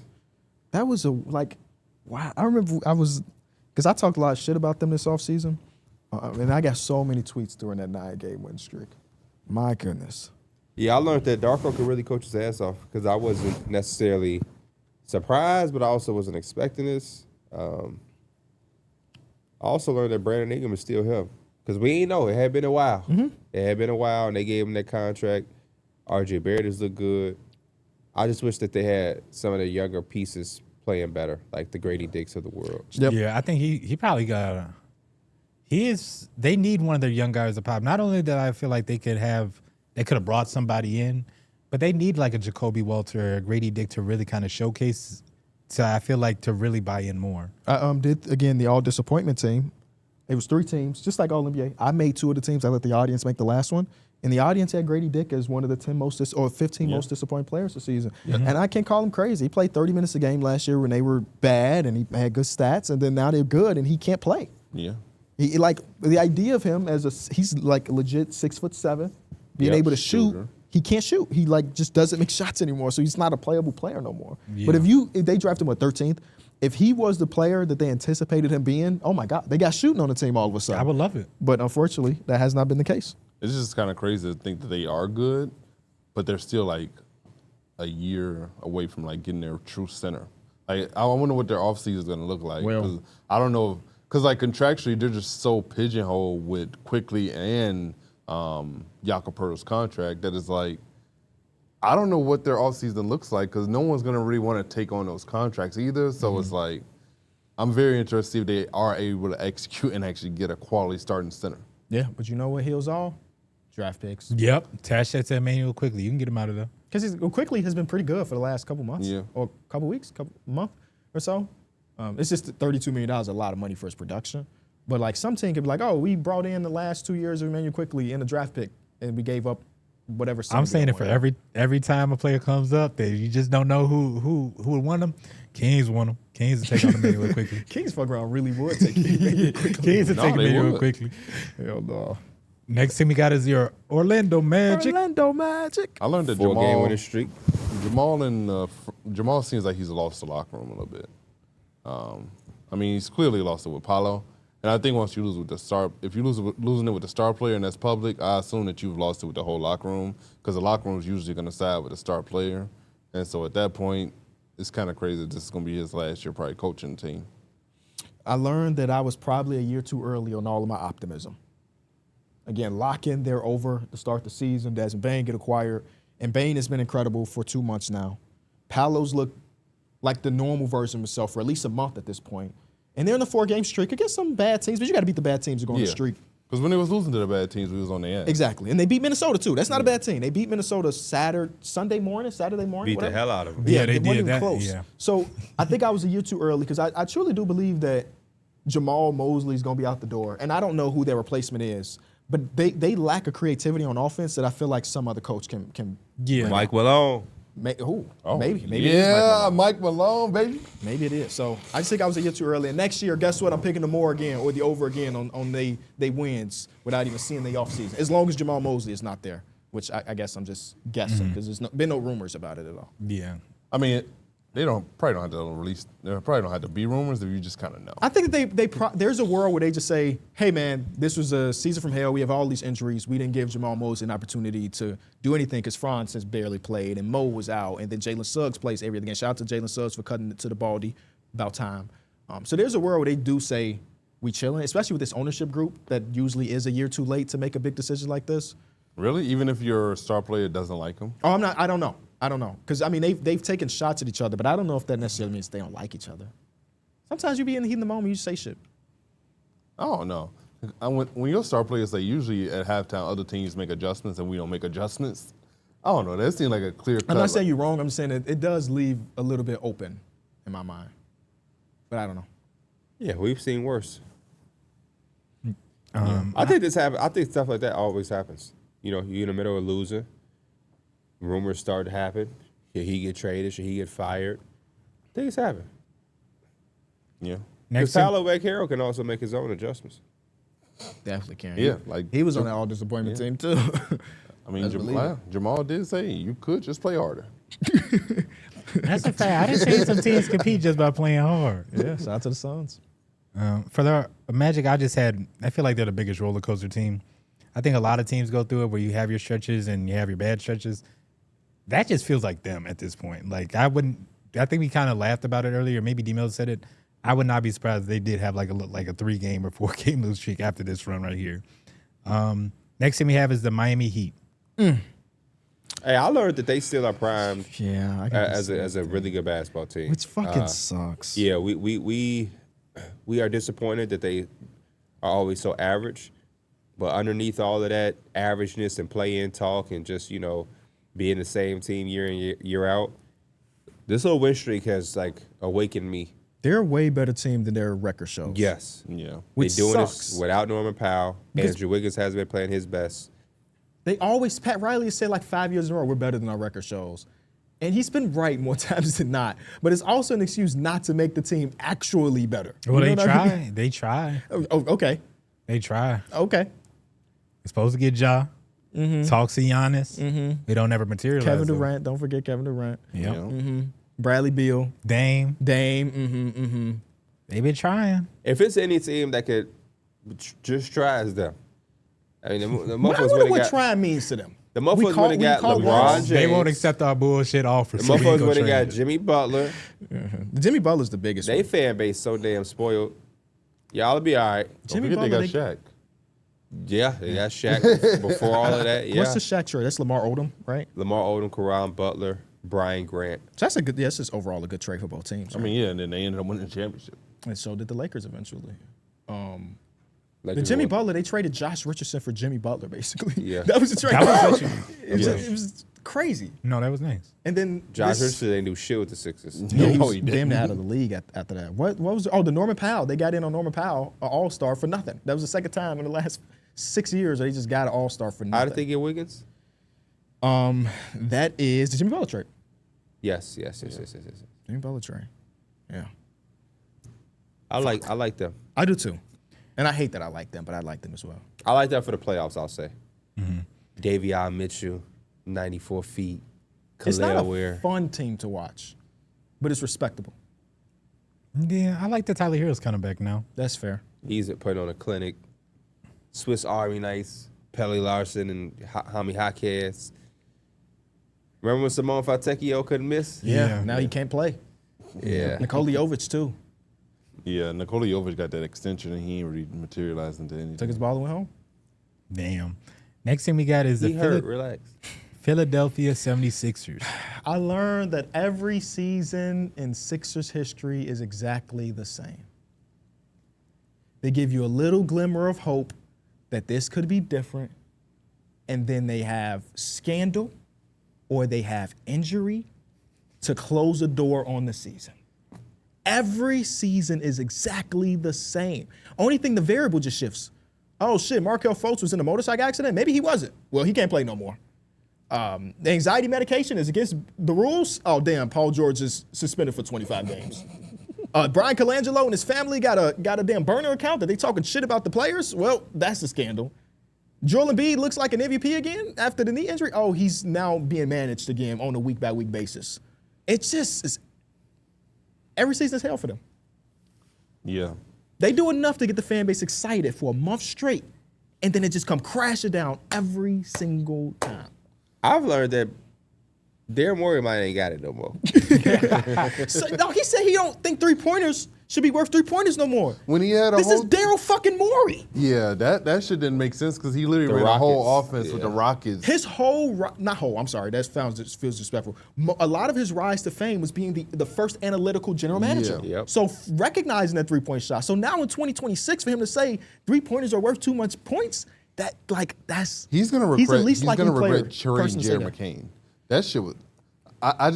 Y'all really didn't even have the infrastructure to give Jerry McCain an opportunity, and y'all didn't really seem like y'all tried to give him the opportunity either. That's Nick Nurse. And then y'all trade him away, and then it's like he goes to OKC, and OKC is just like, shit, we love dude.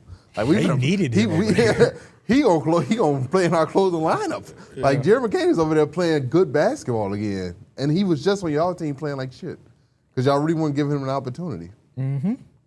And I understand y'all had VJ. Like VJ's had a great rookie year. Yeah, But there was a world where y'all could have found a way to give Jerry McCain more opportunity and more minutes. pretty easily. But that, I don't know. That's the tough nature of Nick Nurse. Like, he really is a performance-based coach. Yeah. He's not going to let you play through 20 minutes if you're not providing those 20, which I can respect to an extent, but to the point where Jerry McCain is that's a combination because somebody actually has to pull the trigger on the trade. But the point where Jerry McCain is not really in the rotation, and he can go to the team that literally won the championship last season and is in the not just like because they're injured right now. I think that when they're fully healthy, Jerry McCain is playing like minutes Yeah, he's gonna in the he's gonna playoffs. do the same role, if not bigger than Isaiah Joe is. Like he's gonna again, I think bigger role actually than Isaiah Joe. He definitely gonna get some minutes. And now the thing is, hey, we were trying to flip that pick to go get Kawhi. Didn't materialize, but we still have it in our back pocket. It's a 25th pick in this year's draft, and I draft really well. You do draft well. That's how you got fucking Jerry McCain. Is there anybody at 25 that will be better than what Jerry McCain is? Probably not. It's gonna be. I feel like it's gonna be tough to do. One step forward, two steps back. That's what they be taking at. And now Tyrese Maxey's injured too. Yep. Maybe it's because he's playing 40 minutes a night. I don't know. Is there a time frame? It's like It's- 2 games. Yeah, it's not nothing big. No. Next thing we got is the Atlanta Hawks.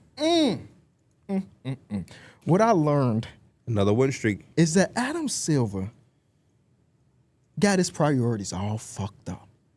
To cancel Magic City night is mind-blowing to me. Just things you would never want to see. Wouldn't wish this on my worst enemy. Like, you know, Draymond Green called Magic City pure art. Killer Mike said it's just supporting small black businesses. Mm-hmm. And for you to get rid of that, you and Luke Cornett. Atlanta Hawks said they're still doing it, by the way. It just won't be called Magic City night. As they should. As they should. Well, I'm gonna find their tweet real quick because they even tweeted from the main account, not like some burner. Mm-hmm. They tweeted from the main account about it, saying, "We are disappointed in the NBA's decision to cancel our Magic City promotion. We respect their decision. What you can expect of the game is that T.I. is still gonna perform at halftime. Hey, shout out to ya. Shout out Tip. They will still have limited edition hoodies available. They will have a live recording of the podcast, whatever the hell podcast, In a full array of award-winning culinary options available. So them wings are still gonna be available. Yeah. Sounds like So it's gonna be it's lit. still the day. They just can't brand it as Magic City now. Yeah. That's lame though. But yeah, I get it. Yeah, I get it too. I'm just kind of. For the Hawks, I put down that they had the quickest season ever. Like they kind of put this roster together and was like, man, this roster the best roster that they had around Trae Young. Like they could be top whatever. That fell through the cracks so quick. I'm talking about like halfway through trade deadline, we just like, no, they just not that team at all.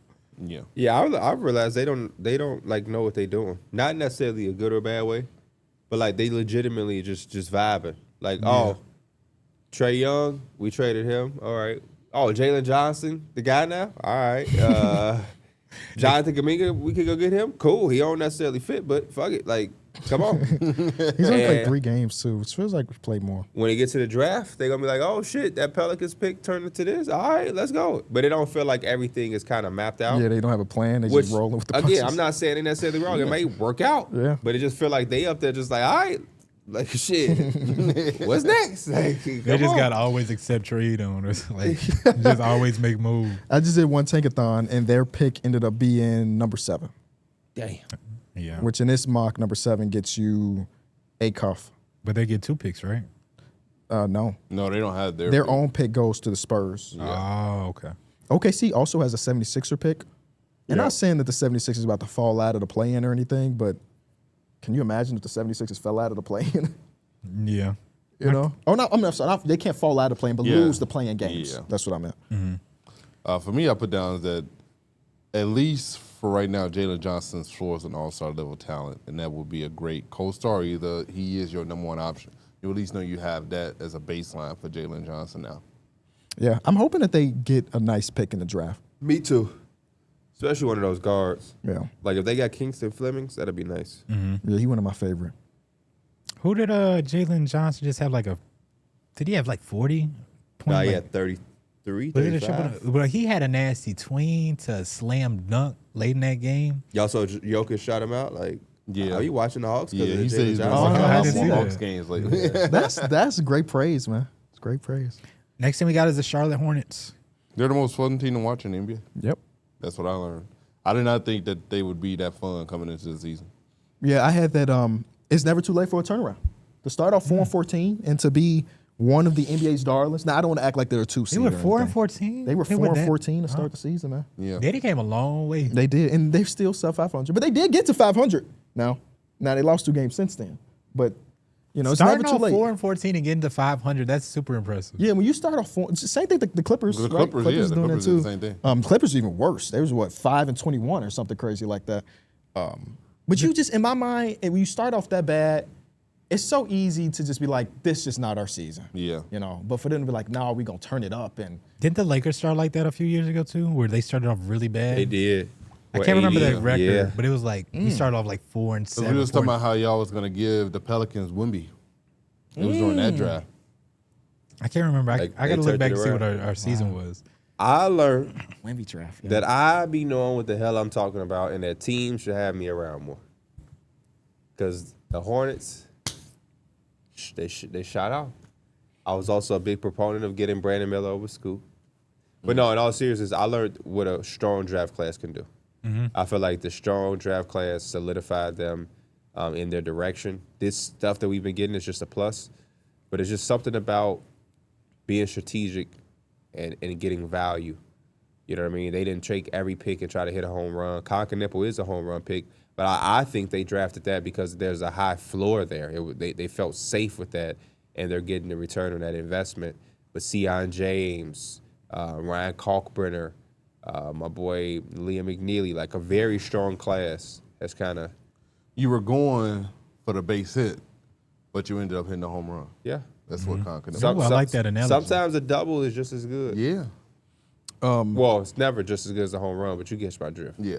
Getting on base is getting on base, damn it. So within the last couple of years, the Charlotte Hornets have brought in 4 rookies a few different times. Obviously, this year, they're 4, Kalkbrenner, James. The last McNeely. time, can we guess? And Liam. Yeah, that was my question. Can y'all guess the last James time? Brooklyn, like Kai Jones. We'll count that. Yep. It's one before that or after that, but yeah, keep going. James Cook, Mekhi Jones. I'm gonna lie. The fourth guy hit. That was also wait. That was also I what ain't is gonna the lie, you by guard? yourself. Is with it Bryce McGowan's in that? No. Bryce McGowan is in the. No, he's not in this one at all. Fuck. There's 1 he year. black Okay, the or white? recent one was KJ Both black. Simpson. Yes. No. I'm sorry. No. Who? So it's the recent one is the year before this. The recent one, most recent one is the Brandon Miller one, if that helps you. Brandon Miller is one of the 4 rookies they brought in that season. Shit. Did they bring in? No.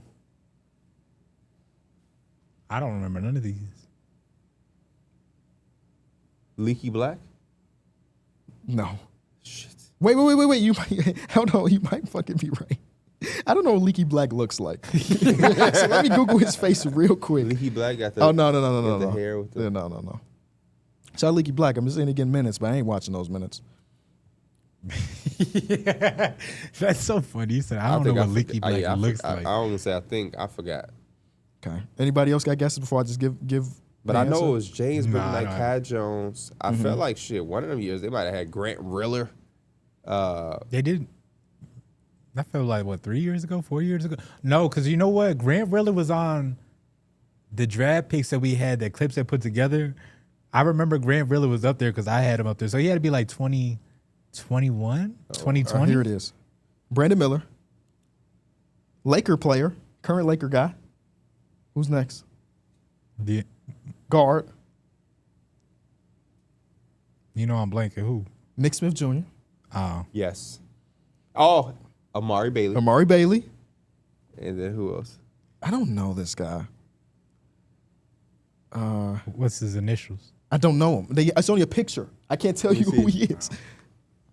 That guy. That's the dude. That's James Najee who went back to Baylor. Oh my goodness.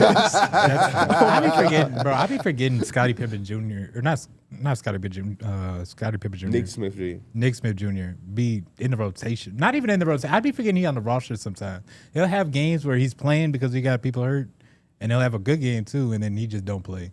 The other time, you got Book Knight, you got Kai Jones, JT Thor, JT Thor. and whoever the fuck this dude is, number 16.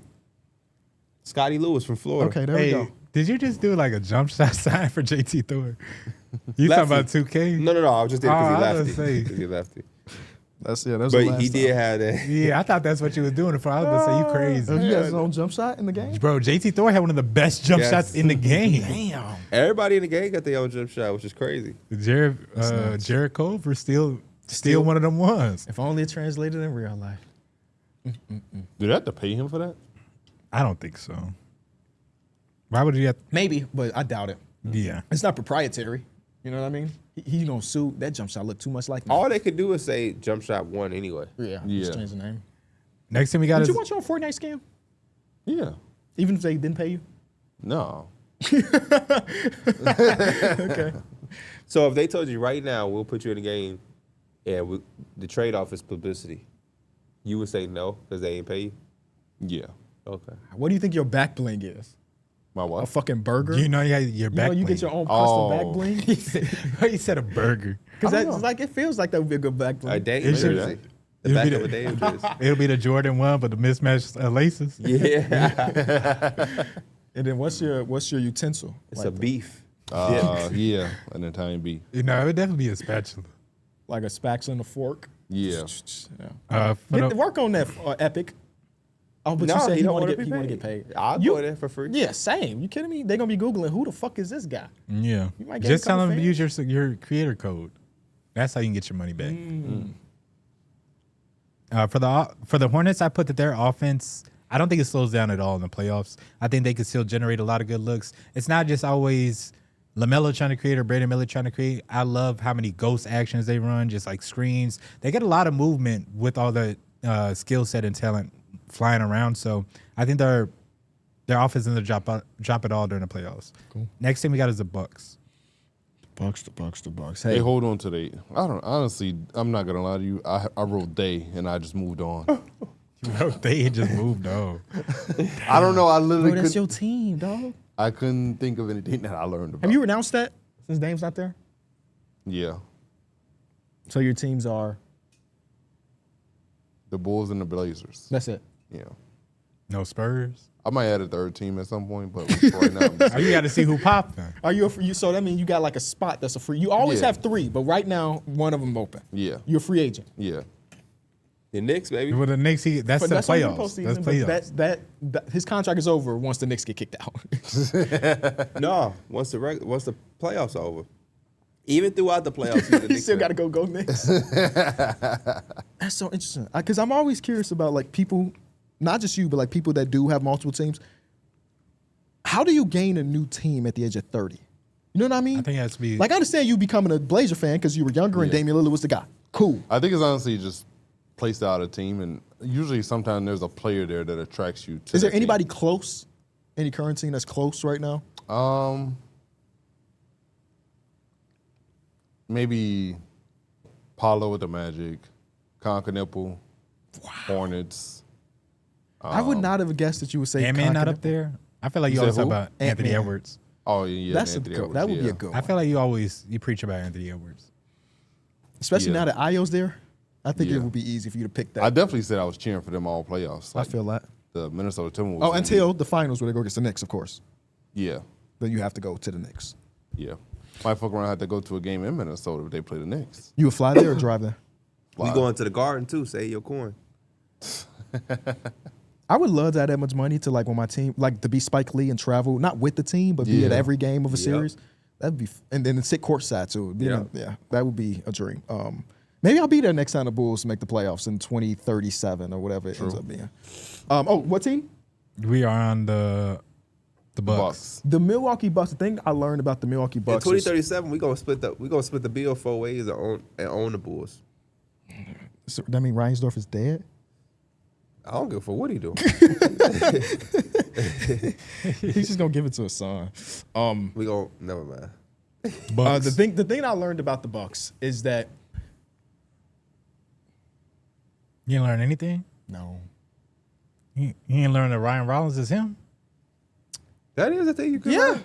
Hey, what a good blanket one for the entire NOTB set. Ryan Rollins was really good. No, I mean, I think that this is. I don't have it in my notes. It's actually. I'm like Darrick. My notes don't have anything about the Bucks. But if I'm thinking of something on the fly, I think there's still some value in keeping an all-timer, even if it doesn't equate to wins.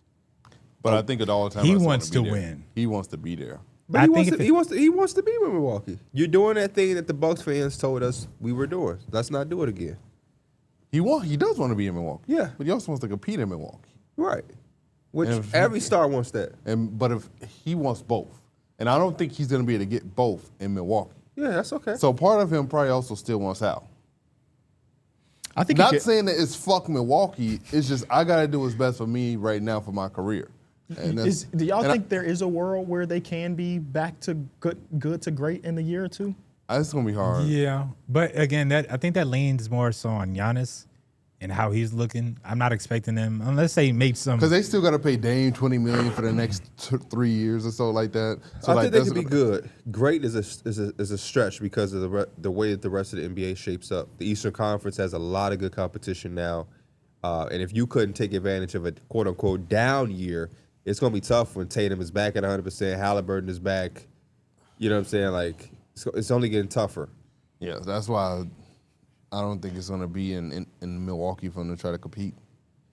But that's okay. Giannis is where he wants to be. I like be laying out in my hair like, yeah, keep losing, because you won't get the better to pick. The better to pick goes to Atlanta, but the second of those picks is yours. And if you just keep losing and you end up with the 9th pick, right now they're projected to have 10. You end up with the 10th overall pick, and you package that with some stuff. Maybe some stuff gets like, you know what I'm saying? Not saying they're gonna be contending. Don't get me wrong. I think it's gonna take a lot for them to become. I think the mistake would be packaging it. I think they should just bring in that young talent. LeBaron, Philon, come on. Yeah, pick 8. That's why they just. What went you in know my about draft. LeBaron and Philon?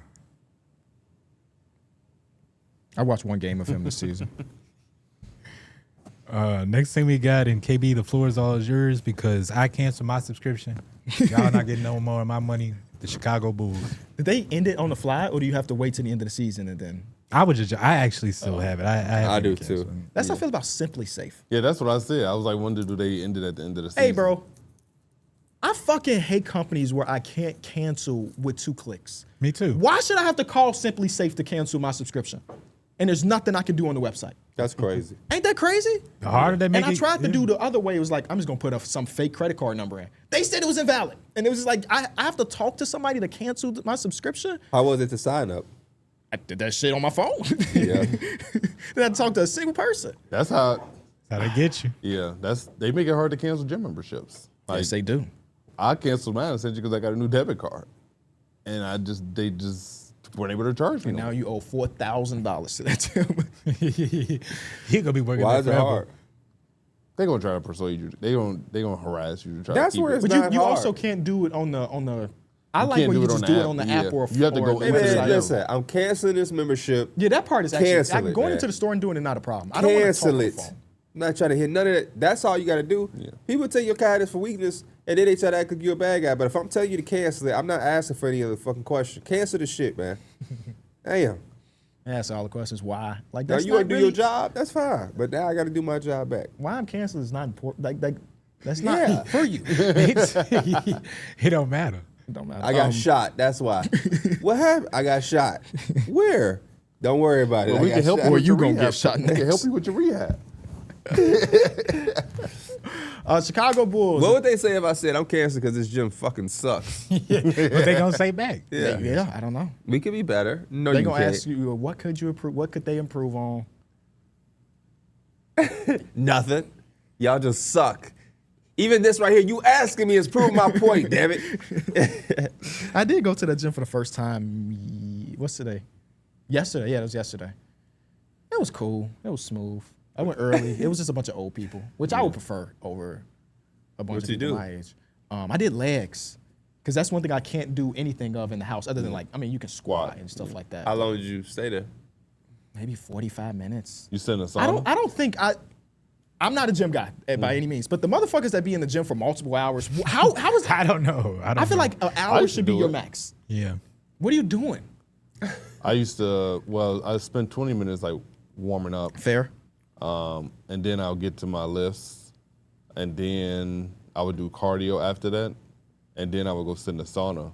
Okay, so that makes sense then, because That's like a full day. there's no sauna, and I'm not. If I'm doing cardio, I'm going for cardio only. I'm not doing, for me personally, I'm not doing weights and cardio. Yeah. So that makes sense why you'll be there. I think we also in that slim percent of like we're going to be active. At least like I'm putting myself in a group with you. When I work out, I'm not doing it to be buff. Yeah. Or to be swole. I'm trying to cut up though, but not buff. I actually went to the doctor right after that. Hey, 25 push-ups is not an issue. Yeah. We at 30. We upping that number That's to what's- 30. Hey, y'all better catch up. We boy. upping that number to Who? 30. Y'all. I'm I'm hitting not down. doing push-ups. I'm now. hitting- I can get down. I'm Okay, hitting I trust you. 25 with ease. Now I'm trying to get to 35.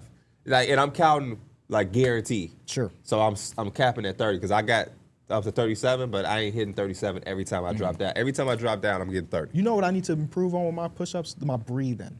Yeah. You got to. I don't. You got to. I'm still struggling to figure When out you where count is when you and breathe. when. Okay. Maybe I'll test that out. But like, yeah, I Keeping went. the I core went for, tight. to that for make legs. that make that shit hard. You Keep know your what core build I'm tight. trying to build?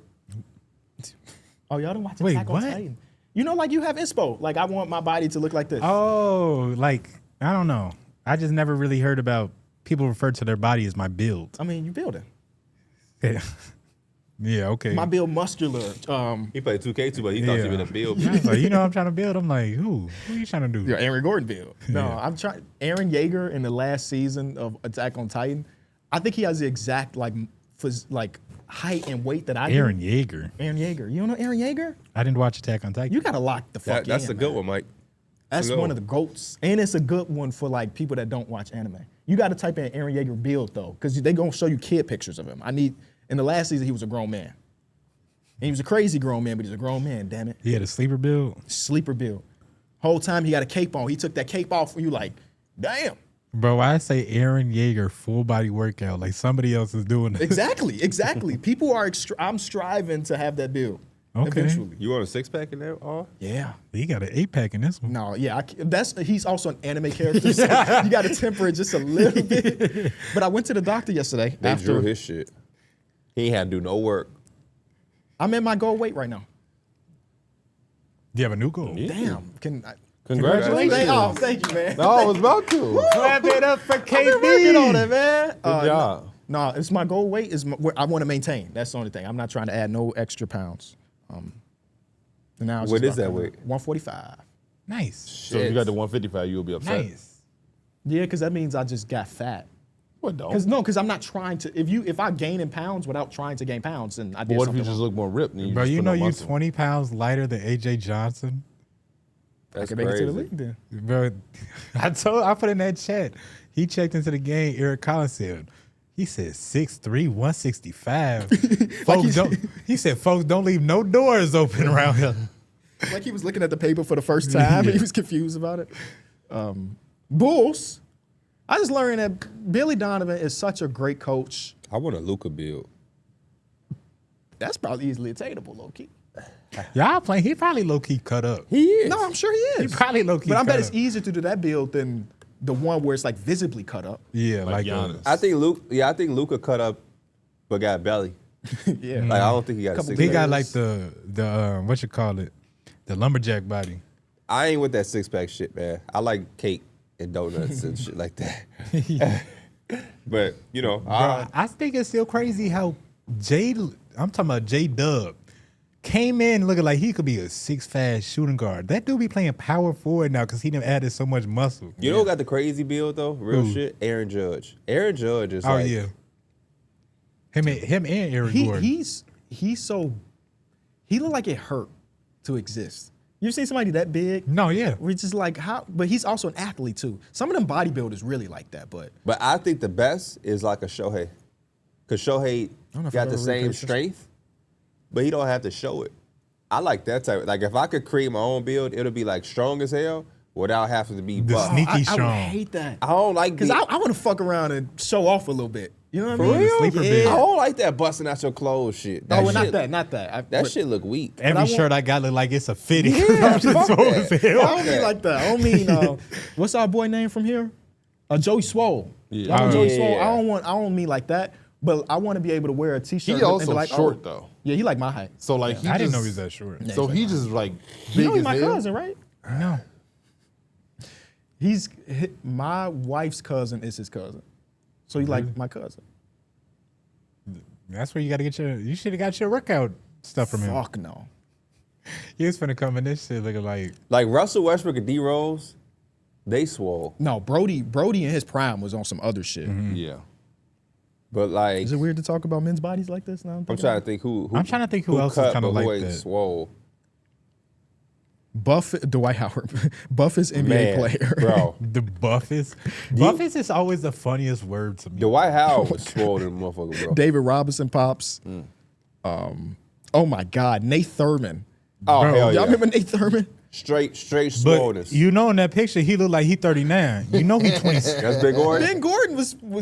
I didn't remember Ben Gordon being that swole. Sion James. Sion James is a good one. That's Nate a swole Robinson was pretty motherfucker. swole. Yeah. Yeah. Yeah. Them short dudes gonna be cocky, swole, yeah. Yeah. Damn. Karl Malone. And they used to be swole as hell. Oh yeah. 21 hottest NBA players of 2017. What's the difference between hot and swole? Kawhi, big strong ass motherfucker too. Yeah. Oh my God. The hottest players of 2017. Who y'all got? I 2017 don't fucking know. Devin Booker. was it Zach LaVine? Or Why you Shea? laughing? I know it's not Because I didn't campaign. expect y'all to actually give real. Oh no, it's still probably Kelly Oubre, Did right? you just hear what he said? It's not campaign. Why y'all be on there with campaign? Because I think about that damn picture after he got his haircut when he wasn't doing shit wrong. But that was one of the worst pictures I ever seen. And the funny thing is he wasn't doing shit wrong in that picture. He's still getting money though. Yeah, he is. He is. If you type in campaign, the second thing that pop up and say haircut. He just existed in this picture, bro. Off a fresh cut. He was probably feeling good as hell. For real. Hey, they said you look rough after a fresh cut. You just got to start looking what you bring else to the table. And one thing he got is money. You definitely do. Even he's talked about it. Oh, damn. I want to watch this TikTok. What'd Cameron he Payne say? talks about his viral meme photo. I don't know, but I got to watch it after. With the Chicago Bulls, the thing I learned is that Billy Donovan's a really good coach, but he's the wrong coach for development. Mine is that Josh Giddey would be a cool starter, but probably not a franchise-altering guard. You learned that? At the beginning of the season, it kind of looked like he could, but then as the season went on, it's kind of like, no, you know what? He's fine. He's fine. He's just not franchise-altering. He's going to be cool. How do we get a franchise-altering player in the door? It's been a minute. Well, it's Patrick Williams. Y'all finna get a top 2. He just altered it the wrong way. You altered it the wrong way. Hell yeah, you did. I learned that the Bulls are important. He shouldn't be playing over Leonard Miller, by the way. But keep going. Like I just they should get it. They need to get it together. Seeing what the Bears was like, same with the White Sox. Get it together. Y'all are important. Things are better. You saw our boy hit a y'all grand are with slam it. today. Say what, baby? Our boy hit a grand slam today. I called you baby. Stop. Like I was talking to Dana or Penny or Ari or something. What'd you say, baby? You ever call your teacher mom? No. No. Yeah, but it was a guy. I always feel like I feel like kids was looking for attention when they did this shit. Mom, oops, I made Miss Smith. No, I definitely done that accident before. Yeah, because you're a attention seeking motherfucker. Nah, I'm just joking. Was it a white Who was teacher? it? I don't remember. I just feel like I've definitely done before. I can remember So you myself. don't remember, you just feel like you done it. No, I've done That's it something I before. would do. I've done it before. I just can't remember who. The box of tissue. Keep going. Next team. The Bulls don't deserve no airtime. Next, Brooklyn Nets. Brooklyn, we go. I learned that, hey, maybe bringing in 5 first-round picks is just not the right thing to do. Yeah. Even if all of them have intrigue in their own different way, but it's just a really tough balance to get everybody the PT that they deserve to see who they are as players. I would say I don't think he'll ever be all-star. I don't even know if he'll be what he'll be. Danny Wolf got some game in Brooklyn, man. Interesting. Danny Wolf has got some game. He looks like actually one of their better players on the roster. Obviously, they have some people out, like MPJ's not there, but he has definitely got a lot of skill sets. He's been shooting the ball well. You can tell he's got a good feel for the game because within their offense, he can make a lot of the cutting plays. He can post up. Looks like a real basketball player over there in Brooklyn. I learned that MPJ is him. Yeah. That's literally what I had. Mine says that I learned that MPJ had another level that he could tap into. We underrate some of these guys. Next team is the Washington Wizards. I learned that they have a plan. Yeah. They bought. I could see some of the vision. They're a competent, ran team, and now next year we could have some type of expectation finally for the Wizards. They expedited their timeline without giving up any of their key young guys that they care about. Yeah, all those are very similar. There's a different way to rebuild through tanking. It's a rare case where a tanking team is like, hey, we just acquired 2 All-Stars, but we're still going to tank. Don't worry, we're still going to tank, but we just acquired 2 All-Stars on ice. Shout out to Trae Young for being back. He had a couple plays. I've not watched a single one of those games live, but a few plays came onto the timeline. I was like, okay, that looks like Trae Young. Yeah. But yeah, they just showed that there's multiple ways to rebuild and to tank, and we'll see exactly what it materialized to because they end up with a top pick. Then, oh my goodness, you know. Them and the Jazz literally did the same thing. Yeah. For them, I put that Alex Sarr's defensive impact is like super real. I mean, he missed so much time, and I think the Wizards, it didn't exist on defense. I think he only played like maybe 15 or so minutes, but you could feel like he could really protect the rim. It got me just wanted to see how him and Anthony Davis are on the floor together. And then last team we got, I don't know what y'all got for this team, but the Indiana Pacers. What I learned is something that I thought about in real time when it happened. That's a pretty risky trade that they pulled off, man. The Zubac? The Zubac trade is really risky now. Since then, they've lost a shit ton of games. So now, let me see what the likelihood of them losing that pick is. It's not very high anymore. But this is like, Zubac is a really good ball player. Don't get me wrong. They have come on, Tankathon. They're literally the worst team in the East right now, currently. Yep. And Tankathon is just not working. Okay. Well, they have a 52% chance of keeping that pick. So a coin flip of whether or not they draft somebody, which is like, I don't know. I don't know much about the draft, so maybe giving up the 5th pick don't matter. But damn, They got the 6th pick in this one. in the Tankathon. So Yeah. it goes to the Clippers. They went to the Clippers. So who jumped up? 2 teams had to jump up. The Bulls jumped up. Let's go! They got 3rd pick, and then What? the Mavs got the 4th pick. Mavs? Oh, that's Yeah. pretty good. Do you know how Who we take at 3? Oh, I guess whoever's left of the 3. Do you know Yeah, y'all that would took be Cam so Boozer. crazy that the Bulls jumped all the way up to 3. Y'all getting AJ, Boozer, Darrick. or Peterson? One of them. Darrick. Yeah. One of them. I'm gonna have to be on the list after because I'm streaking around the neighborhood if the Bulls jump up. Do it. I'll join you. I'll come to your neighborhood and do it. That way I You won't still be- got to do the helicopter thing, don't you? He's still got to do the Ben Johnson. Oh, yeah. I ain't putting no pressure on him, though. You can do the Ben Johnson after they jump up in the lottery. Yeah. Live on Twitch. Live on Twitch too, there. But nah, that's really that's all. I mean, there's not a ton of redeeming things because even the younger players that you were excited about maybe getting and looking pretty good, like Johnny Furphy is out with an ACL. Nimhard has not looked great this season. Like, some of those stuff is not much silver lining other than saying like, hey, we probably have a 52% chance of having a top 4 pick, which is pretty good in this draft. Mm-hmm. Yeah. That is your East teams. That was fun. Yeah. I hate to do that to the audience, but we can wrap this up Yeah, I could tell you one. because I want to go get teed up done so I can go home and get this situated. Thank I y'all so- promise though, Saturday, I'm gonna bring a nice unplugged or 2 for y'all since we getting up out of here earlier. Well, how long we go? Hour and 15? Hour 54 Hour 54? ish. So we still gave you about 2 hours, but I know Unplugged be anticipated, so I got y'all on Saturday. Be sure to tune in to the rest of numbers on the board this week. Tomorrow you got Teed Up. Yesterday you had Small Ball, so if you didn't get to catch that on YouTube. Most disappointing players of the season. Yeah, we'll be back. We love y'all. Peace. Make sure you're taking your sinus medicine now.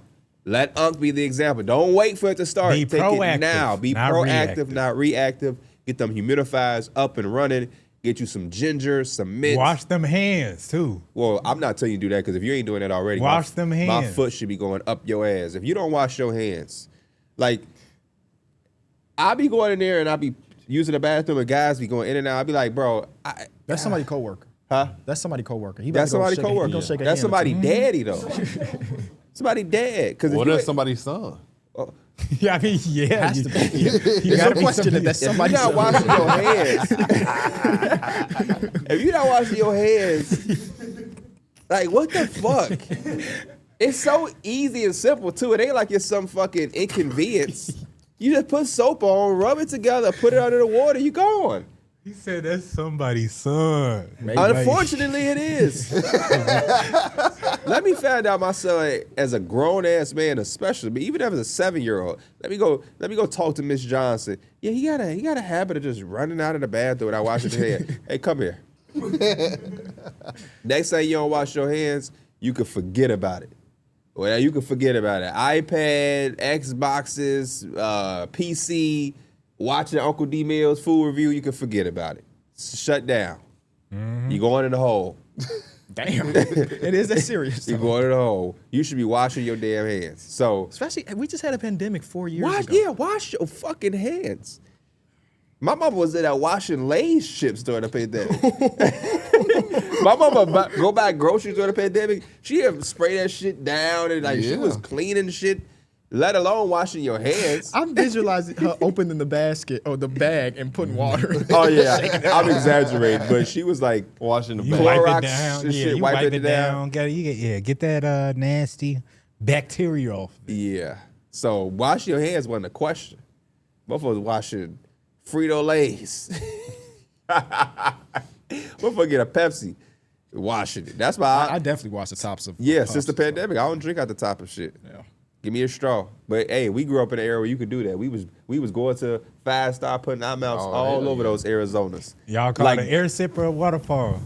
A waterfall, Waterfall. from the hood. The hell? It's Old called Park an air ass guy. sip. Who say air Boy, ain't nobody. You say air sip? No. Oh, I'm about to say. I didn't learn about air sips until I looked on Twitter Yo, and people too, were like, you call this air sip? And I it's be like, thinking how hell much no. of that is like regional. You know? Yeah, because Like soda versus pop is regional. They probably say What do y'all air- say? They Pop. So, Pop. Yeah, pop. Soda just found. you know try damn hard. well I ain't saying no fucking Y'all say soda. sofa or couch? Couch. Couch. Couch. Y'all say car or car? Car. Car. You gotta get on that car. You say titties or boobs. Titties. Both. I say neither. I say Those words both. feel weird when you say them aloud. Really? Like unironically. Titties? I say They breast. roll off the tongue pretty good. Oh snap! Before we end this episode, shout out to our sponsor over at DraftKings. Hey, you know all about DraftKings Pick6 by now. You pick more or less the different players' stats for the upcoming games. Pick more or less on some stats that you see. Sit back, relax, and see if you made the right I've decision. been on fire. Pierre is on the burner right now. Here is the leaderboard. He had a 3-0 week. Darrick, who was in the lead, is now on an 0-3 streak. I was 2-1. What's the gap, KB? I can't read it. I can't read it. I think you're 4 games under, and the rest of us are 1 game over. And then Mike, I'm working my way, liked the man. Bonza. I'm in my own own path. He liked the Bonza. But The you thing were is- streaking. Yeah. I mean, it's anybody's race outside He's of 2 Mike's. games away, but guess what? It's time to put BTA this week. We're going 3-0. Every time you said that, you went 0-3. No, I didn't. Just be humble. Just be humble. Listen, I'm him. Listen, I'm listen, him. Linda. No, you listen. not. All Trust me, bro. You're Well, trying tonight- to catch me. You them. I'm the catcher. Are I'm you? him. Yes. So why feel you like can't that? catch? Are y'all the catch In what? in y'all relationships? No, my girlfriend was the catch. What? That is a very right answer, Mike. My girlfriend was I the am the catch. catch, by I the think way. my girl would say I'm the catch, but she's the catch. Yeah. But Darrick, she would say she's the catch publicly, but behind closed doors, she'd be like, you the catch.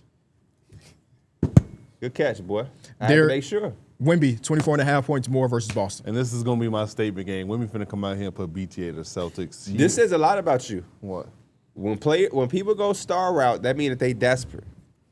He went through all other routes. He said, damn it, I need one. Let me go big. But you know what? I feel that. But yesterday on small ball, I went Shea, Brunson, and Jokic. Brunson ain't Brunson delivered. ain't Brunson didn't do it. No, Brunson did hit it, didn't he? Did he? Who didn't do I'm it? pretty sure. No, I'm saying that it worked for me yesterday. okay. Oh. So I'm like, hey, maybe Oh, that you only is be the going matter. 3? Take the easy way Because out? it was 4 games on, and then one of the games like Jazz You versus. took the easy way out. I don't even know who's gonna suit up in that game, so I didn't even include it. No, You know Brunson Cody did. Williams suiting up. Brunson Come got on it? now, you could have took Cody Williams. Yeah, but I would never. I went Nas Reed tonight, 11.5 versus the Lakers. The line feels kind of crazy, and I feel like I'm crazy for taking it, but we're gonna do what we gotta do. Yeah, 11.5 seems so gettable for you. 10.5 is what Mike had for Alex Sarr. You went more. Yeah, I like this one. And even in limited minutes, he's going to probably get a decent amount of touches. And then you also have to get the reps in with Trae Young. He's probably going to get about 3 or 4 roll passes. I trust him to convert. Lastly, Pierre, Russell Westbrook assists 6.5 versus the Pacers. It feels like taking candy from a baby, as they say. Russ going to show his butt behind against the Pacers. Might get another triple-double. Russ, you know what to do. Handle that business for me, big dog.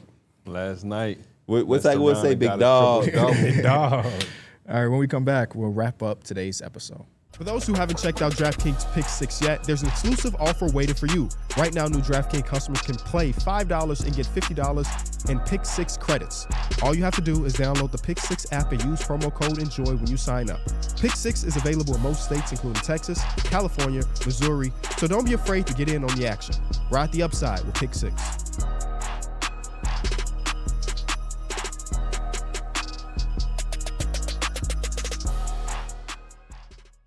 Hey, because of the ad read, we did get to 2 hours.